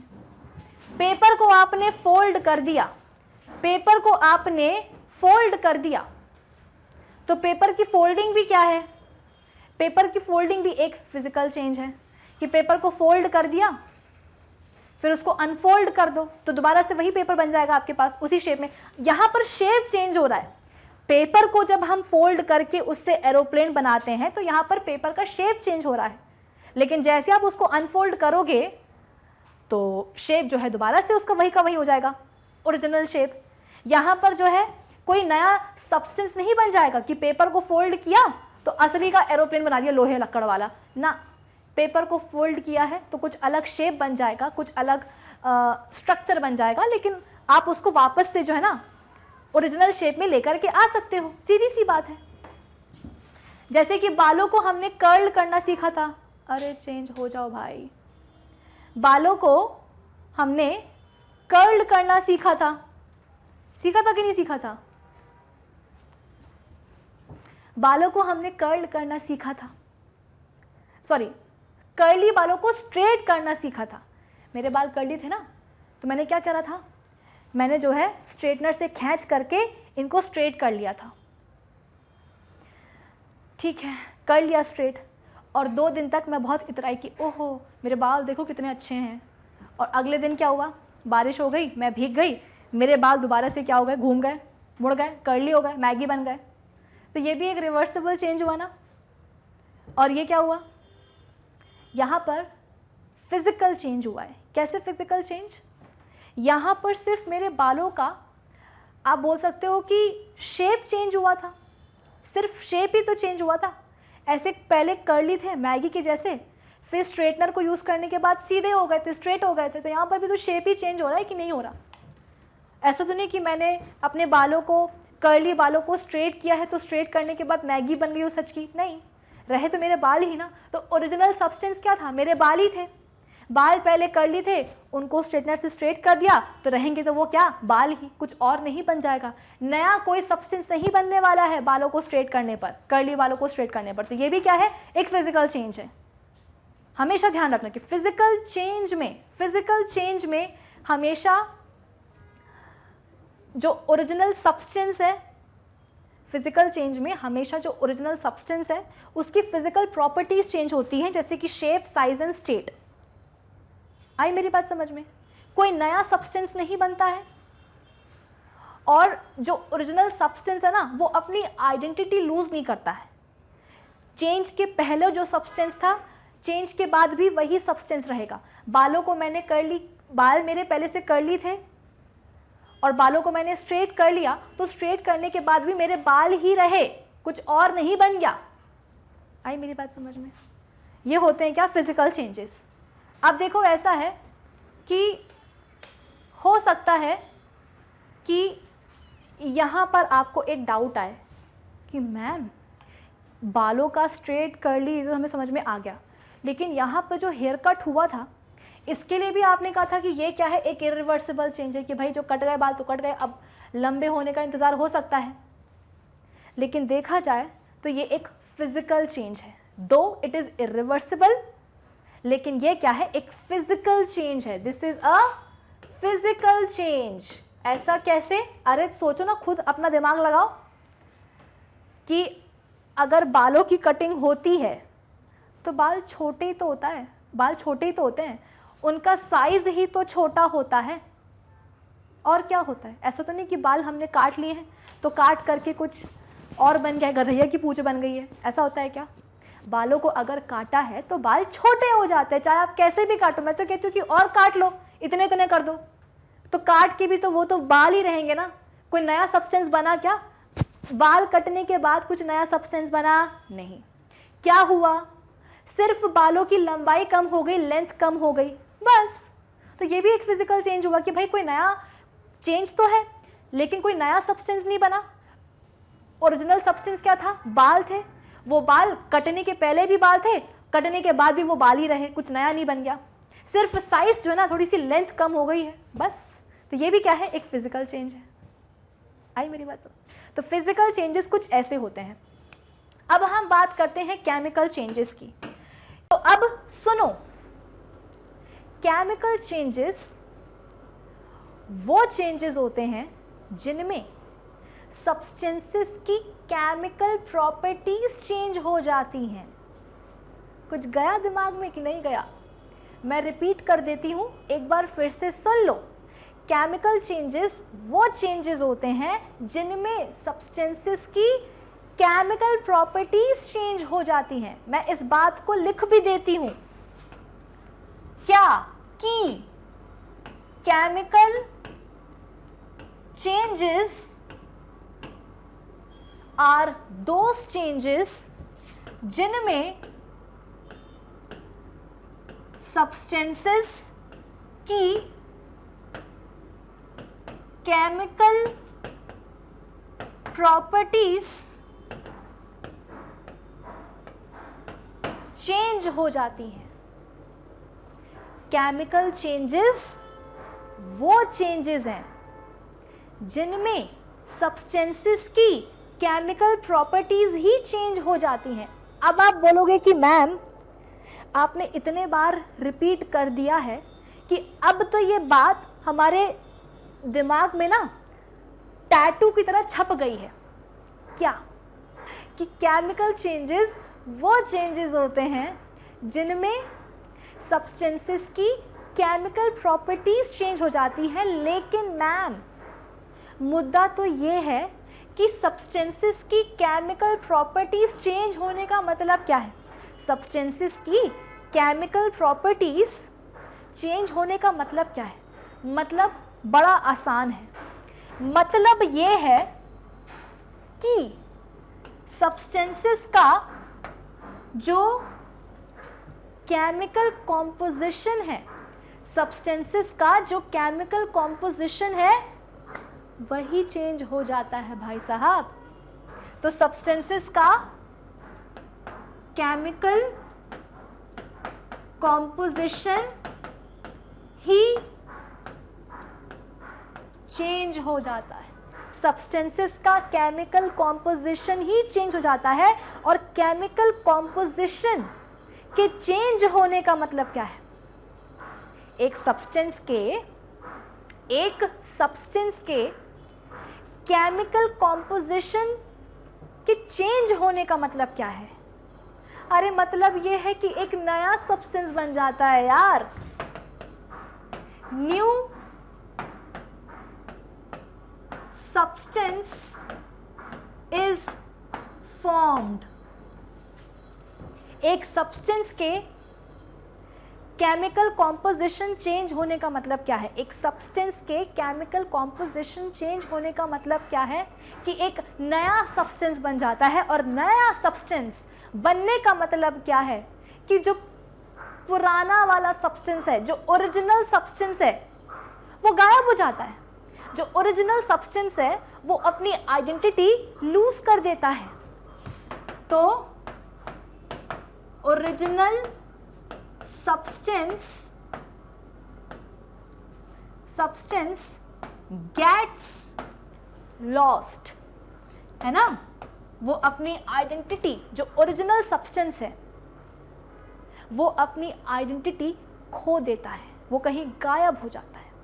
तो ये एक तरीके से आप बोल सकते हो कि केमिकल चेंजेस का कंक्लूजन है। प्लीज़ मेरी बातों को ध्यान से सुनो, यहाँ पर ध्यान से देखो, सब कुछ समझ में आता जाएगा।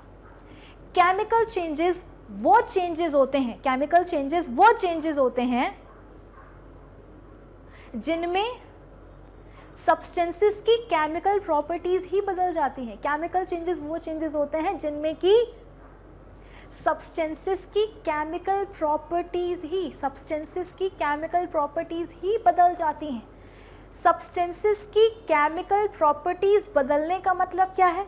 मतलब ये है कि सब्सटेंसेस का केमिकल कॉम्पोजिशन ही चेंज हो जाता है। सब्सटेंसेस का केमिकल कॉम्पोजिशन ही चेंज हो जाता है। और सब्सटेंसेस के केमिकल कॉम्पोजिशन के चेंज होने का मतलब क्या है? कि हमेशा एक नया सब्सटेंस बनेगा। और अगर नया सब्सटेंस बन रहा है इसका मतलब क्या? कि जो पुराना सब्सटेंस है वो अपनी आइडेंटिटी खो देता है, जो ओरिजिनल सब्सटेंस है वो कहीं गायब हो जाता है। और अगर जो ओरिजिनल सब्सटेंस है अगर उसने अपनी आइडेंटिटी खो दी, अगर ओरिजिनल सब्सटेंस ने अपनी आइडेंटिटी ही खो दी है एक चेंज के दौरान, तो जाहिर सी बात है ना, उस चेंज को रिवर्स करना भी इम्पॉसिबल होता है। मतलब ये क्या होते हैं? इर्रिवर्सिबल चेंजेस होते हैं। कि भाई एक नया सब्सटेंस बन गया, जो ओरिजिनल सब्सटेंस था वो तो कहीं गायब ही हो गया। अब जब ओरिजिनल सब्सटेंस गायब ही हो जाएगा तो उसको कहाँ से ढूंढ करके लेके आओगे भाई? यानी कि चेंजेस कैसे होते हैं? इर्रिवर्सिबल होते हैं। जैसे कि ये एक काम करते हैं, इसको हम समझ ही लेते हैं कि कर्ड फॉर्मेशन के पीछे जो है ना, कर्ड फॉर्मेशन के पीछे क्या साइंस है, वरना फिर तुम लोग बोलोगे कि मैम आपने तो प्रॉमिस किया था लेकिन बताया तो नहीं आपने। चलो आओ समझते हैं। सबसे पहले हमारे पास क्या है, मिल्क है। अरे हमारे पास मिल्क है, हम क्या कर रहे हैं, हम कर्ड फॉर्मेशन समझ रहे हैं, कर्ड फॉर्मेशन समझ रहे हैं। आप बोलोगे कि मैम बहुत देर बाद आप ब्लैंक स्लाइड पर आई हो। चलो ठीक है, हम कर्ड फॉर्मेशन समझ रहे हैं, उसके पीछे की क्या साइंस है हम वो समझ रहे हैं। तो सबसे पहले हमारे पास क्या था, मिल्क था, दूध था। मिल्क में होता है क्या, लैक्टोज। मिल्क में क्या होता है, लैक्टोज। लैक्टोज बोले तो मिल्क शुगर, मिल्क, अरे अरे अरे मिल्क शुगर, मिल्क शुगर। जैसे कि ग्लूकोज होता है ना, वैसे ही लैक्टोज भी होता है। हम न्यूट्रिशन इन ह्यूमन बींग्स में ये चीज़ समझ चुके हैं, है ना। तो मिल्क में क्या होता है, लैक्टोज। लैक्टोज बोले तो मिल्क की शुगर, ठीक है। अब लैक्टोज तो है, चलो ठीक है। अब ध्यान रखना, क्या ध्यान रखोगे, ध्यान आप ये रखोगे कि मिल्क में था क्या। मिल्क में क्या था, इनिशियली लैक्टोज था। मिल्क में इनिशियली क्या था, मिल्क में इनिशियली लैक्टोज था, ठीक है। अब क्या हुआ, हमको तो इस दूध का दही जमाना है, दूध का दही करना है ना। तो क्या करेंगे, इसमें हम डालेंगे, मतलब दूध को सबसे पहले हम गर्म करेंगे, ल्यूक वार्म यानी कि गुनगुना कर देंगे दूध को, ठीक है। फिर इसमें हम ऐड कर देंगे क्या, पहले से बना हुआ दही। पहले से बना हुआ दही जिसको कि मतलब कितना, 1 चम्मच या आधा चम्मच, है ना। तो उसको हम क्या बोलते हैं, प्री कर्सर कर्ड। उसे हम क्या बोलते हैं, प्री कर्सर कर्ड। मतलब कि दही जो है वो पहले से जमा हुआ है। अरे यार, पहले से थोड़ा बहुत दही जमा हुआ था, उसी का हमने 1 चम्मच या आधा चम्मच दही लिया है, तो उसको हम क्या बोलते हैं, प्री कर्सर कर्ड, ठीक है। क्योंकि ये इंपॉर्टेंट है। अच्छा, इसको हम इनोकुलम भी बोलते हैं या स्टार्टर भी बोलते हैं, कि दही के जमने की शुरुआत जो है इसी दही से होने वाली है। दही, दूध से दही जमने की शुरुआत इसी दही से होने वाली है, तो इसलिए इसको हम इनोकुलम, स्टार्टर भी बोलते हैं। इनोकुलम या स्टार्टर भी बोलते हैं, या प्रीकर्सर कर्ड तो बोलते ही बोलते हैं। ये बहुत इंपॉर्टेंट है। क्यों इंपॉर्टेंट है, एक्चुअली इसके पास होता है एक बैक्टीरिया, और बैक्टीरिया का नाम क्या है, लैक्टोबैसिलस। क्या नाम है, लैक्टोबैसिलस। जो प्रीकर्सर कर्ड है, जो हमने 1 चम्मच बना हुआ दही या जो आधा चम्मच बना हुआ दही हमने लिया है ना, उस दही में बैक्टीरिया है जिसका नाम है क्या, लैक्टोबैसिलस, ठीक है। अब क्या होगा, इस प्रीकर्सर कर्ड को हम मिक्स कर देंगे किसके साथ, मिल्क के साथ। कहाँ डाल देंगे, कहाँ डाल देंगे, इसको सही से बनाते हैं। इसको हम डाल देंगे मिल्क में। कहाँ डाल देंगे, मिल्क में डाल देंगे। अब पता है क्या होता है, मिल्क में जाकर के ये बैक्टीरिया मल्टीप्लाई करता है। मिल्क में जाकर के बैक्टीरिया मल्टीप्लाई करता है। मिल्क में जाकर के बैक्टीरिया क्या करेगा भाई, प्रीकर्सर कर्ड डाला था ना, बस, या हिंदी में समझ लो, जो हम जामन डालते हैं ना दूध में दही को जमाने के लिए, मतलब दूध से दही को जमाने के लिए जो हम जामन डालते हैं, जो हम बना हुआ कर्ड डालते हैं, उसको हम बोलते हैं प्रीकर्सर कर्ड, और उसी में होता है बैक्टीरिया लैक्टोबैसिलस। और जैसे ही हमने जामन डाला है दूध में, तो जामन में जो बैक्टीरिया है लैक्टोबैसिलस, वो दूध में जाकर के क्या करेगा, अपने आप को मल्टीप्लाई करता है, ठीक है ना। बैक्टीरिया क्या करता है, मल्टीप्लाई करता है। अब बैक्टीरिया मल्टीप्लाई करेगा तो क्या होगा, और बैक्टीरिया बनेंगे ना, बैक्टीरिया। अब आप बोलोगे कि हाय मैम बैक्टीरिया मतलब कि दूध तो जो है वो कंटेमिनेट हो गया ना, ना, ये अच्छा बैक्टीरिया होता है, ठीक है ना, ये गुड बैक्टीरिया है। तो हाँ, तो जो बैक्टीरिया है वो मिल्क में जाकर के क्या करेगा, अपने आप को मल्टीप्लाई कर लेगा। कर लिया, इससे क्या होगा, बैक्टीरिया का नंबर बढ़ जाएगा। और फिर ये जो बैक्टीरिया होते हैं, ये पता है क्या करते हैं, ये लैक्टोज को कन्वर्ट कर देते हैं लैक्टिक एसिड में।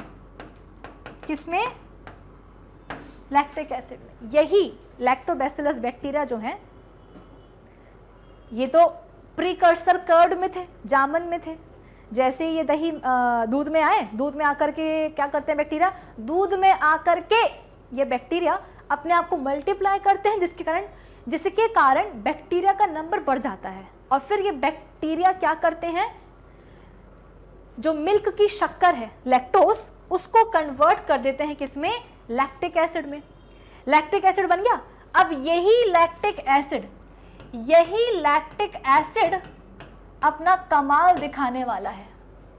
यही लैक्टिक एसिड अपना कमाल दिखाने वाला है।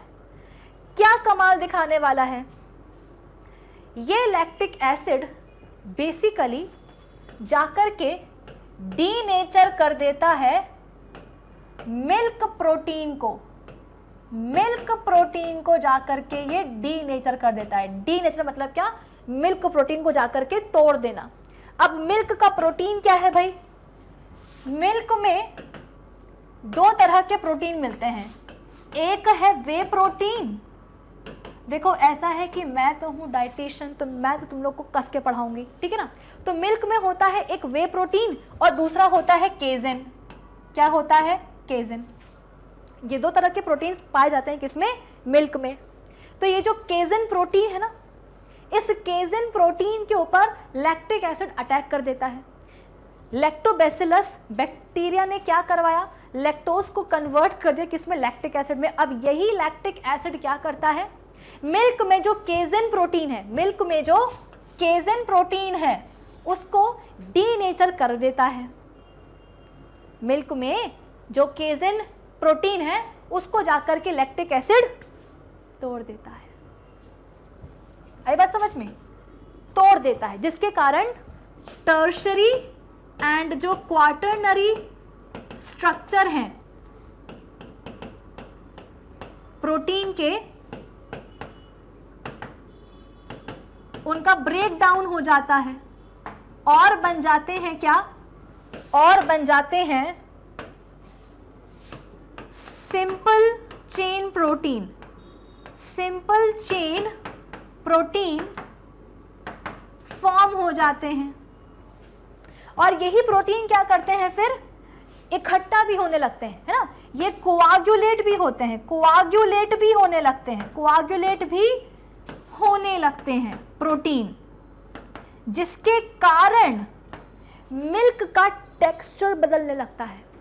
मिल्क कितना लिक्विड फॉर्म में होता है, जब दूध रहता है तो वो कितना लिक्विड फॉर्म में होता है। और जैसे ही दूध का दही बनता है, दिमाग का दही नहीं, जैसे ही दूध का दही बनता है तो दही सेमी सॉलिड स्टेट में आ जाता है। ना कंप्लीटली लिक्विड होता है, ना कंप्लीटली सॉलिड होता है, सेमी सॉलिड बन जाता है। कैसे, तो लैक्टिक एसिड बना। लैक्टिक एसिड ने क्या किया, केजिन प्रोटीन जो कि मिल्क प्रोटीन है उसको डीनेचर किया, उसको तोड़ा। लैक्टिक एसिड ने क्या करा, केजिन जो कि एक मिल्क प्रोटीन है उसको तोड़ा, उसको डीनेचर किया, जिससे कि टर्शरी एंड क्वाटरनरी जो स्ट्रक्चर है प्रोटीन के वो टूट जाते हैं और सिंपल चेन प्रोटीन बन जाते हैं।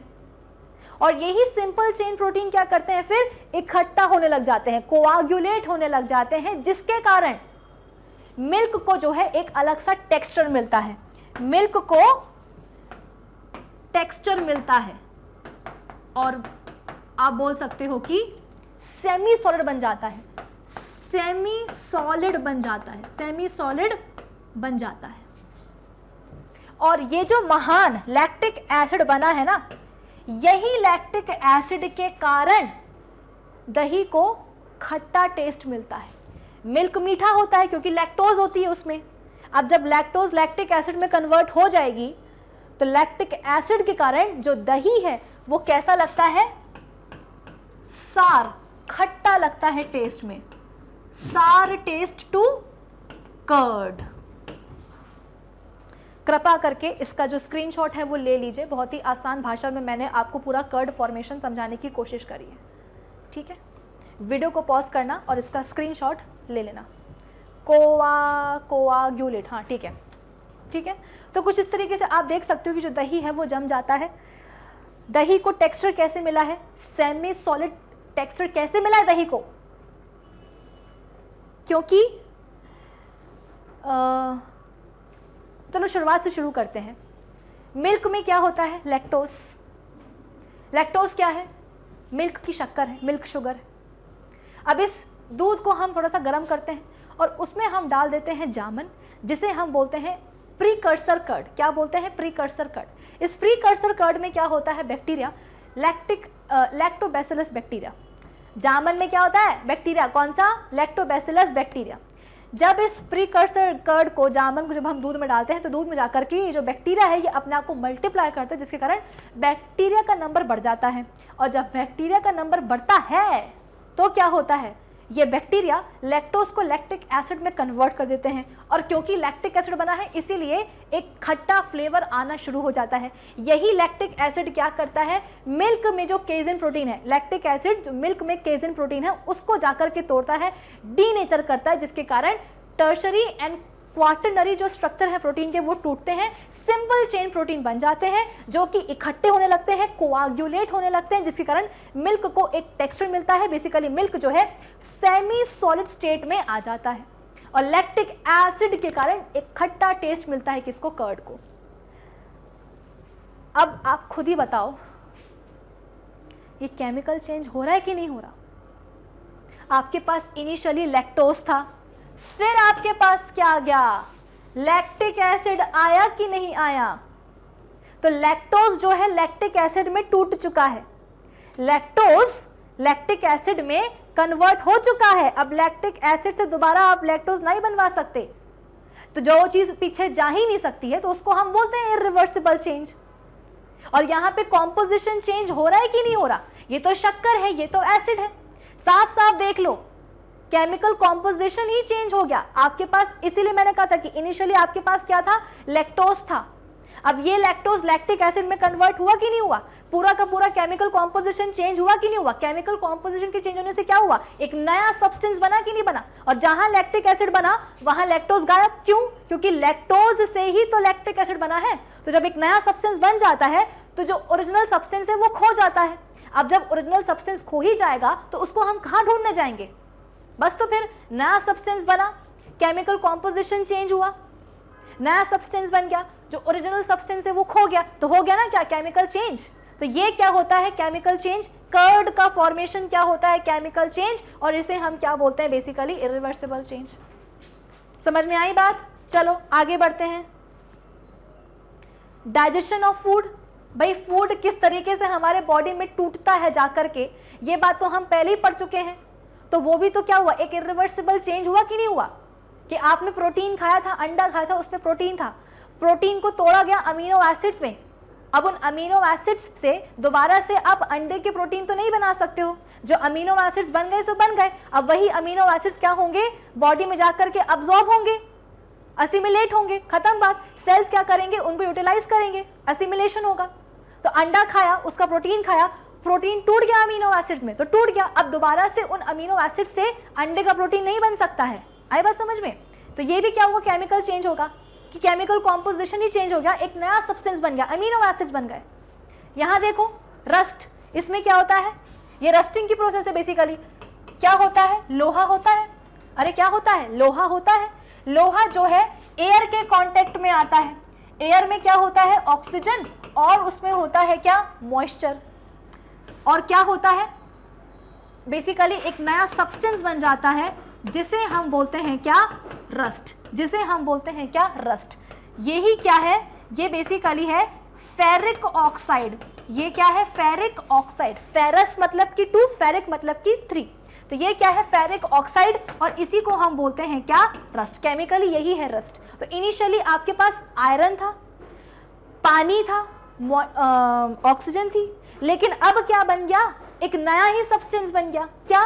Ferric oxide. अब बताइए, फेरिक ऑक्साइड से पानी, फेरिक ऑक्साइड से दोबारा आप कैसे जो है ना आयरन, ऑक्सीजन और मॉइस्चर बनाओगे? नहीं बना सकते हो। तो यहां पर भी तो केमिकल चेंज हुआ कि नहीं हुआ? कि पहले आपके पास कोई और ही सब्सटेंसेस थे, लेकिन अब कोई नया ही सब्सटेंस बन गया। जो ओरिजिनल सब्सटेंस था, दैट इज आयरन, वो तो कहीं गुम ही गया, वो तो बन गया क्या? रस्ट का एक हिस्सा।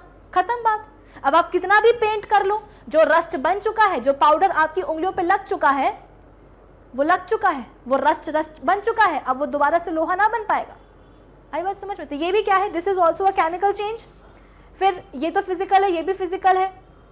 इसके बारे में मैं आपको बता चुकी हूँ कि किस तरह से एक केमिकल चेंज है। अरे ये भी तो एक केमिकल चेंज है। जो वैक्स है वो किस में कन्वर्ट होती है? जब वैक्स जलती है, जब वैक्स की बर्निंग होती है। वैक्स की मेल्टिंग की बात नहीं हो रही है, जब वैक्स की बर्निंग होती है तो कार्बन डाइऑक्साइड बनेगा, पानी बनेगा वेपर्स के फॉर्म में, है ना, हीट बनेगी, एनर्जी बनेगी। ये सब चीजें पहले आपके पास थी क्या? नहीं थी, जलने के बाद बनी ना। जिसका मतलब क्या? नए सब्सटेंसेस बन जाते हैं, और जहां नया सब्सटेंस बने तो बोल दो भैया क्या हुआ है वहां पे? केमिकल चेंज हुआ है, खत्म कहानी। जितने भी आपके फ्यूल्स होते हैं ना, जितने भी आपके फ्यूल्स होते हैं, पेट्रोलियम, पेट्रोल, तेल, केरोसिन, कुछ भी लो, जब वो जलते हैं तो कार्बन डाइऑक्साइड प्रोड्यूस होती है, पानी प्रोड्यूस होता है in the form of vapours, plus heat बनती है, प्लस जो है ना आप बोल सकते हो कि लाइट बनती है, कुछ इस तरीके से। तो जब भी कोई ऐसा सवाल आ जाए कि भाई क्या हुआ है, जब भी कोई ऐसा सवाल आ जाए कि फ्यूल को जलाया गया है तो वो क्या चेंज होगा, तो लिखना केमिकल चेंज ही होगा, क्योंकि केमिकल चेंज में ये नए सारे सब्सटेंसेस क्या होते हैं? बन जाते हैं। जहां नया सब्सटेंस बना वहां पे समझ लो क्या हुआ है? केमिकल चेंज हुआ है। जहां केमिकल प्रॉपर्टीज चेंज हुई वहां समझ लो क्या हुआ है? केमिकल चेंज हुआ है। पेपर को फोल्ड करना, ऐसा तो नहीं कि पेपर को फोल्ड किया तो कुछ नया सब्सटेंस बन गया, नहीं, बस। तो फिर ये क्या है? फिजिकल चेंज है। पेपर को जलाओगे तो पेपर में क्या होता है? पेपर में होता है कार्बन एंड हाइड्रोजन। पेपर में होता है कार्बन एंड हाइड्रोजन। जब पेपर के कार्बन एंड हाइड्रोजन ऑक्सीजन के कांटेक्ट में आते हैं तो क्या बन जाता है? कार्बन डाइऑक्साइड बन जाती है, पानी बन जाता है in the form of vapours, है ना। फिर इसके बाद में कुछ राख भी बनती है, ऐश भी बनती है, धुआं भी निकलता है। धुएं में आप बोल सकते हो कि कार्बन पार्टिकुलेट होते हैं, कार्बन पार्टिकुलेट होते हैं। तो मेन क्या है? मेन ये है कि देख लो भैया, इनिशियली पेपर में कार्बन एंड हाइड्रोजन तो थे, लेकिन कार्बन डाइऑक्साइड, पानी, ऐश, राख, ये सब तो कुछ नहीं था। ये कब बना? जब कागज को जलाया गया, जब ऑक्सीजन के साथ में कंबाइन किया गया तो जाकर के कार्बन डाइऑक्साइड बना, पानी बनी वेपर्स के फॉर्म में, स्मोक बना, राख बनी। तो यहाँ पर भी तो नए सब्सटेंसेस बन रहे हैं कि नहीं बन रहे हैं? तो ये भी क्या हुआ है? केमिकल चेंज हुआ कि नहीं हुआ? बोलो ना, खुल के बोलो कि ये क्या है? केमिकल चेंज है। तो मुझे लगता है कि आपको फिजिकल और केमिकल चेंजेस के बारे में बेसिक डिफरेंस तो समझ में आ ही गया होगा। अब देखो, इन्हें देख करके आप बोलोगे कि मैम ये तो पेपर को काटा जा रहा है, ये क्या है? श्रेडर है। ऑफिस वगैरह में होता है, जो बेकार के डॉक्यूमेंट होते हैं ना उनको ऐसे श्रेड कर दिया जाता है स्ट्रिप्स में। यहाँ पर सब्जियों की कटिंग हो रही है, चॉपिंग हो रही है, छोटे छोटे पीसेस में सब्जियों को तोड़ा जा रहा है। तो कहने को तो ये भी देखो बेटा क्या है? एक तरह से इरिवर्सिबल चेंज ही है। पेपर को अगर आप ऐसे पीसेस में काट दोगे तो वो ठीक है कि आप उनको ग्लू से या टेप से जो है जोड़ सकते हो, लेकिन कहने को तो ये एक तरह से इरिवर्सिबल चेंज हुआ ना। ये भी तो एक इरिवर्सिबल चेंज है कि अगर आपने ककड़ी को काट दिया पीसेस में तो कट गई तो कट गई, अब दोबारा से जो ना आप उसको जोड़ तो नहीं सकते हो। तो कहने को तो ये भी इरिवर्सिबल चेंजेस है, लेकिन ये फिजिकल चेंजेस में आते हैं। क्यों? अरे पेपर को फाड़ोगे, पेपर को पीसेस में फाड़ोगे या पीसेस या इस तरीके से श्रेड करोगे तो ये जो पीसेस निकले हैं, ये जो स्ट्रिप्स बनी हैं, ये स्ट्रिप्स किसकी होंगी? अरे पेपर की तो होंगी ना।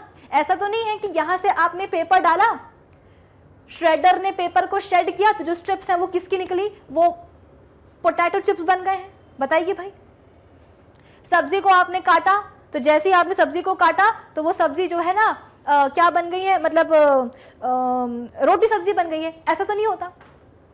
पेपर को काटोगे, उसको छोटे छोटे पीसेस में डिवाइड करोगे तो वो जो पीस होंगे ना, वो पीस भी किसके कहलाएंगे? पेपर के ही कहलाएंगे।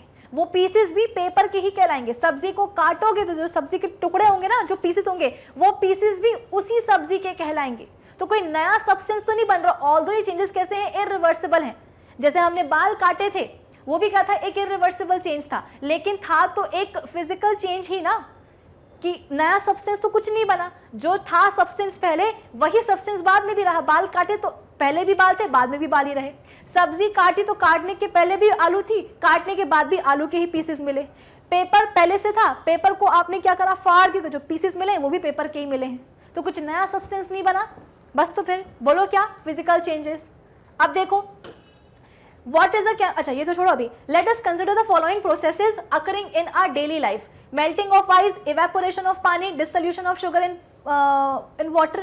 आप सोचते हो कि मेरा चलो ठीक है, बर्फ को पानी, पानी को बर्फ में कन्वर्ट करना फिजिकल चेंजेस हैं, लेकिन अगर हमने पानी में शक्कर घोल दी तो वो तो केमिकल रिएक्शन हो जाएगी, बहुत बड़ी वाली, बहुत बड़ा केमिकल चेंज होगा। अरे ना, अगर आप पानी में शक्कर घोल भी देते हो और शुगर सोल्यूशन बना भी लेते हो, इसके बाद में क्या करो, पानी को इवेपोरेट होने के लिए छोड़ दो। धीरे धीरे क्या होगा, पानी इवेपोरेट होगा, पानी की वेपर्स बनेगी, पानी अलग हो जाएगा और जो पीछे शक्कर है ना वो छूट जाएगी। हालांकि पाउडर फॉर्म में रहेगी लेकिन शक्कर पीछे छूट जाएगी। नाइन्थ में पढ़ के आते हैं ये इवेपोरेशन, एक सेपरेशन टेक्निक होती है जिससे पानी को और जो भी नमक शक्कर है उसको अलग कर लिया जाता है। तो ये भी तो क्या है, एक फिजिकल चेंज ही हुआ, क्योंकि अगर आप पानी में शक्कर या नमक डालोगे तो वो नमकीन या मीठा पानी ही बनेगा। ऐसा नहीं कि अगर आपने पानी में शक्कर डाल दी तो कोको कोला बन जाएगी। The three processes do not lead the formation of any chemical substances. For example, ice, liquid water and water vapor are chemically all same. बर्फ ले लो, पानी ले लो, पानी की भाप ले लो, सभी के सभी क्या है, केमिकली सेम है, पानी तो है। पानी की ही 3 अलग अलग फिजिकल स्टेट है, सॉलिड, लिक्विड एंड गैस, लेकिन मेन सब्सटेंस क्या है, पानी तो है। Solution of sugar in water still contains the same chemical substances, that is sugar and पानी। कि अगर जो है ना आपने पानी में शक्कर को घोल दिया है तो जो शक्कर वाला पानी है उस शक्कर वाले पानी में है क्या, शक्कर और पानी, खत्म, और क्या है, कुछ भी नहीं है। Such processes in which no chemical substance, no new chemical substances are formed, उन्हें हम बोलते हैं physical changes। आई बात समझ में? A few more examples of processes occurring in everyday life and involving chemical changes are given below. Turning brown of freshly cut apple in the air। अच्छा, Apple को देखो, एप्पल को कट करना physical change है, लेकिन Apple को cut करने के बाद जो एप्पल ब्राउन सा हो जाता है उसे हम केमिकल चेंज बोलते हैं। ऐसा क्यों? देखो होता क्या है कि एप्पल में एक एंजाइम होता है, एप्पल में एक एंजाइम होता है। अब जैसे ही एप्पल को हम कट करते हैं तो एप्पल के एक्सपोज्ड पार्ट में जो एंजाइम होता है, भाई एप्पल के अंदर एंजाइम है, जैसे ही आपने एप्पल को कट किया तो एप्पल का जो एक्सपोज्ड पार्ट है, एप्पल का जो एक्सपोज्ड पार्ट है उसमें जो एंजाइम होता है ना वो एयर के कांटेक्ट में आ जाता है। जैसे कि एप्पल ऐसे अभी कटा हुआ नहीं है, एप्पल ये है और एप्पल अभी कटा हुआ नहीं है, इस एप्पल के अंदर क्या है, एंजाइम है। अब जैसे आप इस एप्पल को काट दोगे तो एप्पल के पार्ट्स, कुछ पार्ट्स एक्सपोज हो जाएंगे और एक्सपोज्ड पार्ट में जो एंजाइम है, एक्सपोज्ड पार्ट में जो एंजाइम है वो एयर के कांटेक्ट में आ जाएगा, और जैसे ही वो एयर के कांटेक्ट में आ जाएगा तो कुछ रिएक्शन हो जाएगी और उस रिएक्शन के कारण क्या बन जाएगा, मेलेनिन बन जाएगा। क्या बन जाएगा, मेलेनिन। और मेलेनिन के कारण ही एप्पल जो है ब्राउन सा हो जाता है। होपफुली आप लोगों को मेरी सारी बातें समझ में आ रही होंगी। आई मेरी बात समझ में? एप्पल है, एप्पल में एक एंजाइम है। जब आपने एप्पल को काटा, जब आपने एप्पल को काटा तो एप्पल का जो एक्सपोज्ड पार्ट है, एप्पल का जो एक्सपोज्ड पार्ट है, उस एक्सपोज्ड पार्ट में जो एंजाइम होता है वो एंजाइम जो है एयर के कांटेक्ट में आ जाता है। एंजाइम को जो है ऑक्सीजन दिख जाती है और फिर एंजाइम और ऑक्सीजन के बीच में कुछ तो भी होता है जिसके कारण मेलेनिन बन जाता है। क्या बन जाता है, मेलेनिन। और इसी मेलेनिन के कारण जो एप्पल है, जो उसका एक्सपोज्ड पार्ट है वो ब्राउन हो जाता है। फिर हमको लगता है कि अरे तो खराब हो गया। खराब नहीं हुआ है, बेसिकली वहाँ पे आप बोल सकते हो कि एक केमिकल चेंज हुआ है और उस केमिकल चेंज को हम बोलते हैं एंजाइमेटिक ब्राउनिंग। Enzymatic browning. अब आप बोलोगे कि मैम एंजाइमेटिक ब्राउनिंग मतलब क्या? देखो ब्राउन हो रहा है ना एप्पल, इसीलिए ब्राउनिंग, क्योंकि एंजाइम के कारण हो रहा है इसीलिए एंजाइमेटिक ब्राउनिंग बोलते हैं, जिससे कि मेलेनिन बनता है और इसी के कारण जो एप्पल है वो ब्राउन हो जाता है। अब इस प्रोसेस को स्लो डाउन करने के लिए हम क्या करते हैं, फ्रिज में रख देते हैं। फ्रिज में रखने से क्या होता है कि जो एंजाइम की एक्टिविटी है, भाई देखो यहां पर आप बोल सकते हो कि एंजाइम एंड ऑक्सीजन के बीच में कुछ हुआ है ना, समथिंग हैपेंड। अब वो आपके सिलेबस में नहीं है, नहीं तो मैं पढ़ा देती कि क्या हुआ है ना। Something happened between the enzyme present in an apple and the oxygen present in the atmosphere, कि अच्छा खासा एप्पल के अंदर एंजाइम था, जैसे ही एप्पल को काटा तो उसके एक्सपोज पार्ट में, एप्पल के एक्सपोज्ड पार्ट में जो एंजाइम था वो आ गया एयर के कांटेक्ट में, एयर में उसको दिख गई क्या, ऑक्सीजन, तो एप्पल का एंजाइम, एटमॉस्फेयर का ऑक्सीजन, एप्पल का एंजाइम एंड एटमॉस्फेयर की जो ऑक्सीजन है, इनके बीच में something happened which results in the formation of melanin, और इसी मेलानिन के कारण एप्पल जो है वो ब्राउन हो जाता है। तो क्योंकि इसमें एंजाइम इन्वॉल्व है और ब्राउन हो रहा है, इसीलिए इसको हम क्या बोलते हैं, एंजाइमेटिक ब्राउनिंग। अब इसको मतलब इसको ना हो, ऐसा एप्पल ब्राउन ब्राउन ना हो, तो हम क्या करते हैं, फ्रिज में डाल देते हैं, क्योंकि फ्रिज में टेम्परेचर कम होता है, जिसके कारण एंजाइम की जो एक्टिविटी है वो थोड़ी सी कम हो जाती है, स्लो डाउन ही होती है, यानी कि जो एंजाइम की एक्टिविटी है वो रुकी जाएगी, कम हो जाएगी, लेकिन होगी तो, मतलब कि धीरे धीरे एप्पल जो है ब्राउन होगा। अब इसको एप्पल बिल्कुल भी ब्राउन ना हो तो हम क्या करते हैं, कुछ कुछ एसिड लगा लेते हैं उसके ऊपर, लैक्टिक वो विनेगर लगा लेते हैं, नींबू घिस लेते हैं, नींबू में क्या होता है, सिट्रिक एसिड होता है, तो वो करने से क्या होता है, एंजाइमेटिक ब्राउनिंग नहीं हो पाती है और एप्पल जो है वो ब्राउन नहीं हो पाता है। आई बात समझ? चलिए, रेस्पिरेशन, अच्छा ये हो गया chemical change. Digestion of food भी क्या है, केमिकल चेंज। रेस्पिरेशन, याद करो, रेस्पिरेशन का मतलब सिर्फ वो नहीं होता ब्रीदिंग, सांस लेना सांस छोड़ना, भाई प्रीवियस चैप्टर पढ़ चुके हैं ना, रेस्पिरेशन में रेस्पिरेशन का हिस्सा होता है breathing. Breathing is a part of respiration, जिसमें हम सांस लेते हैं सांस छोड़ते हैं, लेकिन उसके बाद में सेलुलर रेस्पिरेशन भी तो होता है। सेलुलर रेस्पिरेशन में क्या होता है, ग्लूकोज टूटता है पायरुवेट में, फिर उस पायरुवेट को ऑक्सीजन की प्रेजेंस में तोड़ा जाता है, किसमें, कार्बन डाइऑक्साइड में, पानी में, और निकलती है ढेर सारी एनर्जी। तो वो भी तो वहां पे क्या हुआ है, केमिकल चेंज हुआ है कि भाई ग्लूकोज टूटा किसमें, पायरुवेट में, फिर पायरुवेट टूटता है किसमें, कार्बन डाइऑक्साइड, पानी में, और निकलती ढेर सारी एनर्जी। तो वो भी तो एक क्या हुई है, प्रोसेस हुई है, लेकिन उसको आप वापस तो नहीं कन्वर्ट कर सकते हो, है कि नहीं, इसीलिए वो क्या होगी, इरिवर्सिबल। और जहां इरिवर्सिबल है, आप बोल सकते हो कि कुछ नया सब्सटेंस बना है। भाई पहले आपके पास पायरुवेट था, सॉरी पहले आपके पास ग्लूकोज था, पायरुवेट तो नहीं था, ग्लूकोज कन्वर्ट हुआ पायरुवेट में, फिर आपके पास पहले पायरुवेट था, कार्बन डाइऑक्साइड और पानी तो नहीं था, जब पायरुवेट को तोड़ा गया ऑक्सीजन की प्रेजेंस में, तब जाकर के बना क्या, पानी और कार्बन डाइऑक्साइड। तो नए सब्सटेंसेस बन रहे हैं कि नहीं बन रहे हैं, बिल्कुल बन रहे हैं, तो वो भी क्या होगा, chemical change. Fermentation of grapes, fermentation of grapes का मतलब क्या है, ग्रेप्स में होता है शक्कर, ग्रेप्स में होती है क्या, शक्कर, जिसे हम बोलते हैं ग्लूकोज। ग्लूकोज को तोड़ा जाता है किसमें, C2H5OH और कार्बन डाइऑक्साइड में। इससे नशे नहीं आते हैं, इससे नशे आते हैं। फर्मेंटेशन ऑफ ग्रेप्स का मतलब क्या है, बेसिकली शराब बनाना, ग्रेप्स को फर्मेंट कर देना, तो ग्रेप्स की जो शक्कर है, जो ग्लूकोज है, वो कन्वर्ट हो जाती है किसमें, इथेनॉल में और कार्बन डाइऑक्साइड में, और इसी इथेनॉल को जब हम पीते हैं तो नशे चढ़ते हैं। बर्निंग ऑफ कैंडल वैक्स बता चुकी हूं मैं, कार्बन डाइऑक्साइड बनेगा, पानी बनेगा वेपर्स के फॉर्म में, हीट लाइट बनेगी।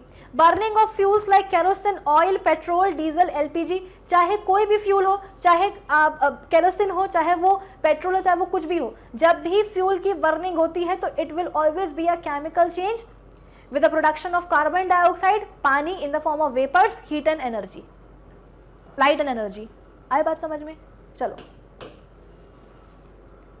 in these processes the original substance lose their nature and identity and form a new chemical substance। For example, rust chemically different होती है is chemically a different compound than the original substance iron। जाहिर सी बात है, जो rust बनती है, rust क्या होती है, Fe2O3.XX2O, ये होती है rust, this is chemically rust, ये रस्ट है। Fe2O3 फेरिक ऑक्साइड, आप बोल सकते हो कि उसके साथ में कुछ पानी भी रहता है, तो भाई ये तो केमिकल कॉम्पोजिशन कुछ और ही है। जो प्लेन आयरन है वो तो ये होती है आयरन, लेकिन जो रस्ट है वो तो कुछ और ही है। तो केमिकल कॉम्पोजिशन में चेंज आया कि नहीं आया, बिल्कुल आया। एक नया सब्सटेंस बना कि नहीं बना, बिल्कुल बना। तो हुआ ना क्या, chemical change. Such processes in which the original substance lose their nature and identity and form a new chemical substances with different properties are termed as chemical changes। आई बात समझ में? एक बढ़ाओ तो चार आगे बढ़ जाता है। चलो अब देखो, अरे अरे अरे अरे जज्बाती हो रहा है ये। चलो यहाँ देखो, in a physical change a substance undergoes a physical change, its composition remains the same, है ना। जब एक फिजिकल चेंज होता है, जब एक फिजिकल चेंज होता है तो सब्सटेंस अंडरगोज अ चेंज जिसमें केमिकल कॉम्पोजिशन तो सेम रहेगा, है ना।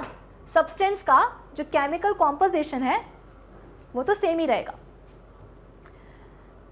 That is the original substance does not lose its identity. मैं आपको पहले ही बता चुकी हूँ कि फिजिकल चेंजेस में सब्सटेंसेस में चेंजेस होते हैं, लेकिन उन चेंजेस से केवल फिजिकल प्रॉपर्टीज चेंज होती है, कोई नया सब्सटेंस नहीं बनता है। जो ओरिजिनल सब्सटेंस है वो अपनी आइडेंटिटी लूज नहीं करता है। अ physical change effects only physical properties. जो फिजिकल चेंज है वो हमेशा क्या अफेक्ट करता है, केवल फिजिकल प्रॉपर्टीज को, जैसे कि स्टेट, शेप, साइज एक्सेट्रा। कभी भी केमिकल प्रॉपर्टीज से खिलवाड़ नहीं होता है फिजिकल चेंजेस में। अगर चेंजेस में केमिकल प्रॉपर्टीज से खिलवाड़ हुआ है तो वो केमिकल चेंज होगा, फिजिकल चेंज नहीं होगा। केवल फिजिकल प्रॉपर्टीज चेंज होती है, स्टेट, साइज, शेप, ये सब। In this type of change no new substance is formed, कोई नया सब्सटेंस नहीं बनेगा। Some examples of physical changes are freezing of water, melting of wax, boiling of water, etc. Physical change is a temporary change. क्यों temporary बोला है? क्योंकि reversible होता है ना, इसलिए।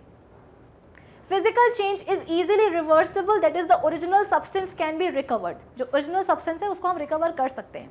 A physical change involves very little to no absorption of energy. As such कोई absorption का energy मतलब energy का absorption नहीं होता है, होता भी तो बहुत कम।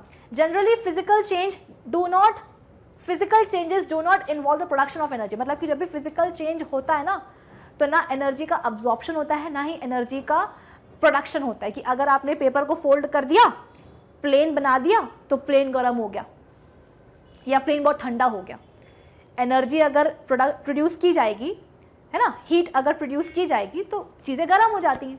एनर्जी अगर अब्जॉर्ब की जाएगी तो टेम्परेचर कम हो जाएगा, चीज़ें ठंडी हो जाएंगी, है कि नहीं। तो अगर एनर्जी का प्रोडक्शन होता है तो टेम्परेचर बढ़ता है, अगर एनर्जी अब्जॉर्ब की जाती है तो टेम्परेचर कम हो जाता है, चीज़ें ठंडी हो जाती हैं। तो जब हम बात करते हैं फिजिकल चेंजेस की तो एज सच कोई भी एनर्जी का अब्जॉर्प्शन या प्रोडक्शन नहीं होता है, सिंपल। तो फिजिकल चेंजेस बहुत ही बेसिक टाइप के होते हैं। फिजिकल चेंजेस में सिर्फ सब्सटेंसेस की फिजिकल प्रॉपर्टीज चेंज होती हैं, जैसे कि शेप, अरे यार, जैसे कि shape, size, state etcetera. Physical changes में सिर्फ फिजिकल प्रॉपर्टीज चेंज होंगी, like state, shape, size etcetera. कोई नया सब्सटेंस नहीं बनेगा, कोई केमिकल कॉम्पोजिशन जो है ना चेंज नहीं होगी। केमिकल कॉम्पोजिशन क्या होती है? Remains the same. Chemical composition remains the same. आई बात समझ में? एग्जाम्पल मैंने आपको इतने सारे दे दिए हैं। रिवर्सिबल होते हैं, टेम्पररी चेंजेस होते हैं, कोई एज सच एनर्जी का अब्जॉर्प्शन या आप बोल सकते हो कि प्रोडक्शन नहीं होता है, ठीक है ना। चलो ये सब हो गया, अब आगे बढ़ते हैं, केमिकल चेंजेस पे आते हैं। When a substance undergoes a chemical change, it's molecular composition is changed entirely. जब एक सब्सटेंस में केमिकल चेंज होता है, जब एक सब्सटेंस में केमिकल चेंज होता है ना, तो जो मॉलिक्यूलर कॉम्पोजिशन है वो पूरा का पूरा चेंज हो जाता है। The chemical change involves the formation of new substances. Always in a chemical change both physical and chemical properties जो है इंक्लूडिंग इट्स कॉम्पोजिशन चेंज हो सकती हैं। A few example of chemical changes are digestion of food, है ना, burning of coal, rusting etcetera. A chemical change is a permanent change, कि भाई एक बार जो हो गया सो हो गया, अब आप उसको रिवर्स नहीं कर सकते हो। Chemical changes are irreversible, that is the original substance cannot be recovered. Chemical changes usually involve the production of energy. Chemical changes में क्या होता है ना, अक्सर energy जो है produce की जाती है, which can be in the form of heat, light, sound etc. जैसे कि हम देखते हैं कि हमारे फ्यूज जलते हैं, है ना, तो हीट बनती है, लाइट बनती है। तो जब भी केमिकल चेंजेस होते हैं तो एनर्जी का जो है प्रोडक्शन होता है in the form of light, heat, sound etcetera. पटाखे जलते हैं तो लाइट भी निकलती है, आवाज़ भी निकलती है। पटाखों में बेसिकली होता क्या है, कंबस्टिबल सब्सटेंसेस होते हैं जो कि जलते हैं। During a chemical reaction absorption and evolution of energy takes place. Chemical changes के टाइम पर एनर्जी का अब्जॉर्प्शन या आप बोल सकते हो कि एनर्जी का एवोल्यूशन डेफिनेटली हो जाता है।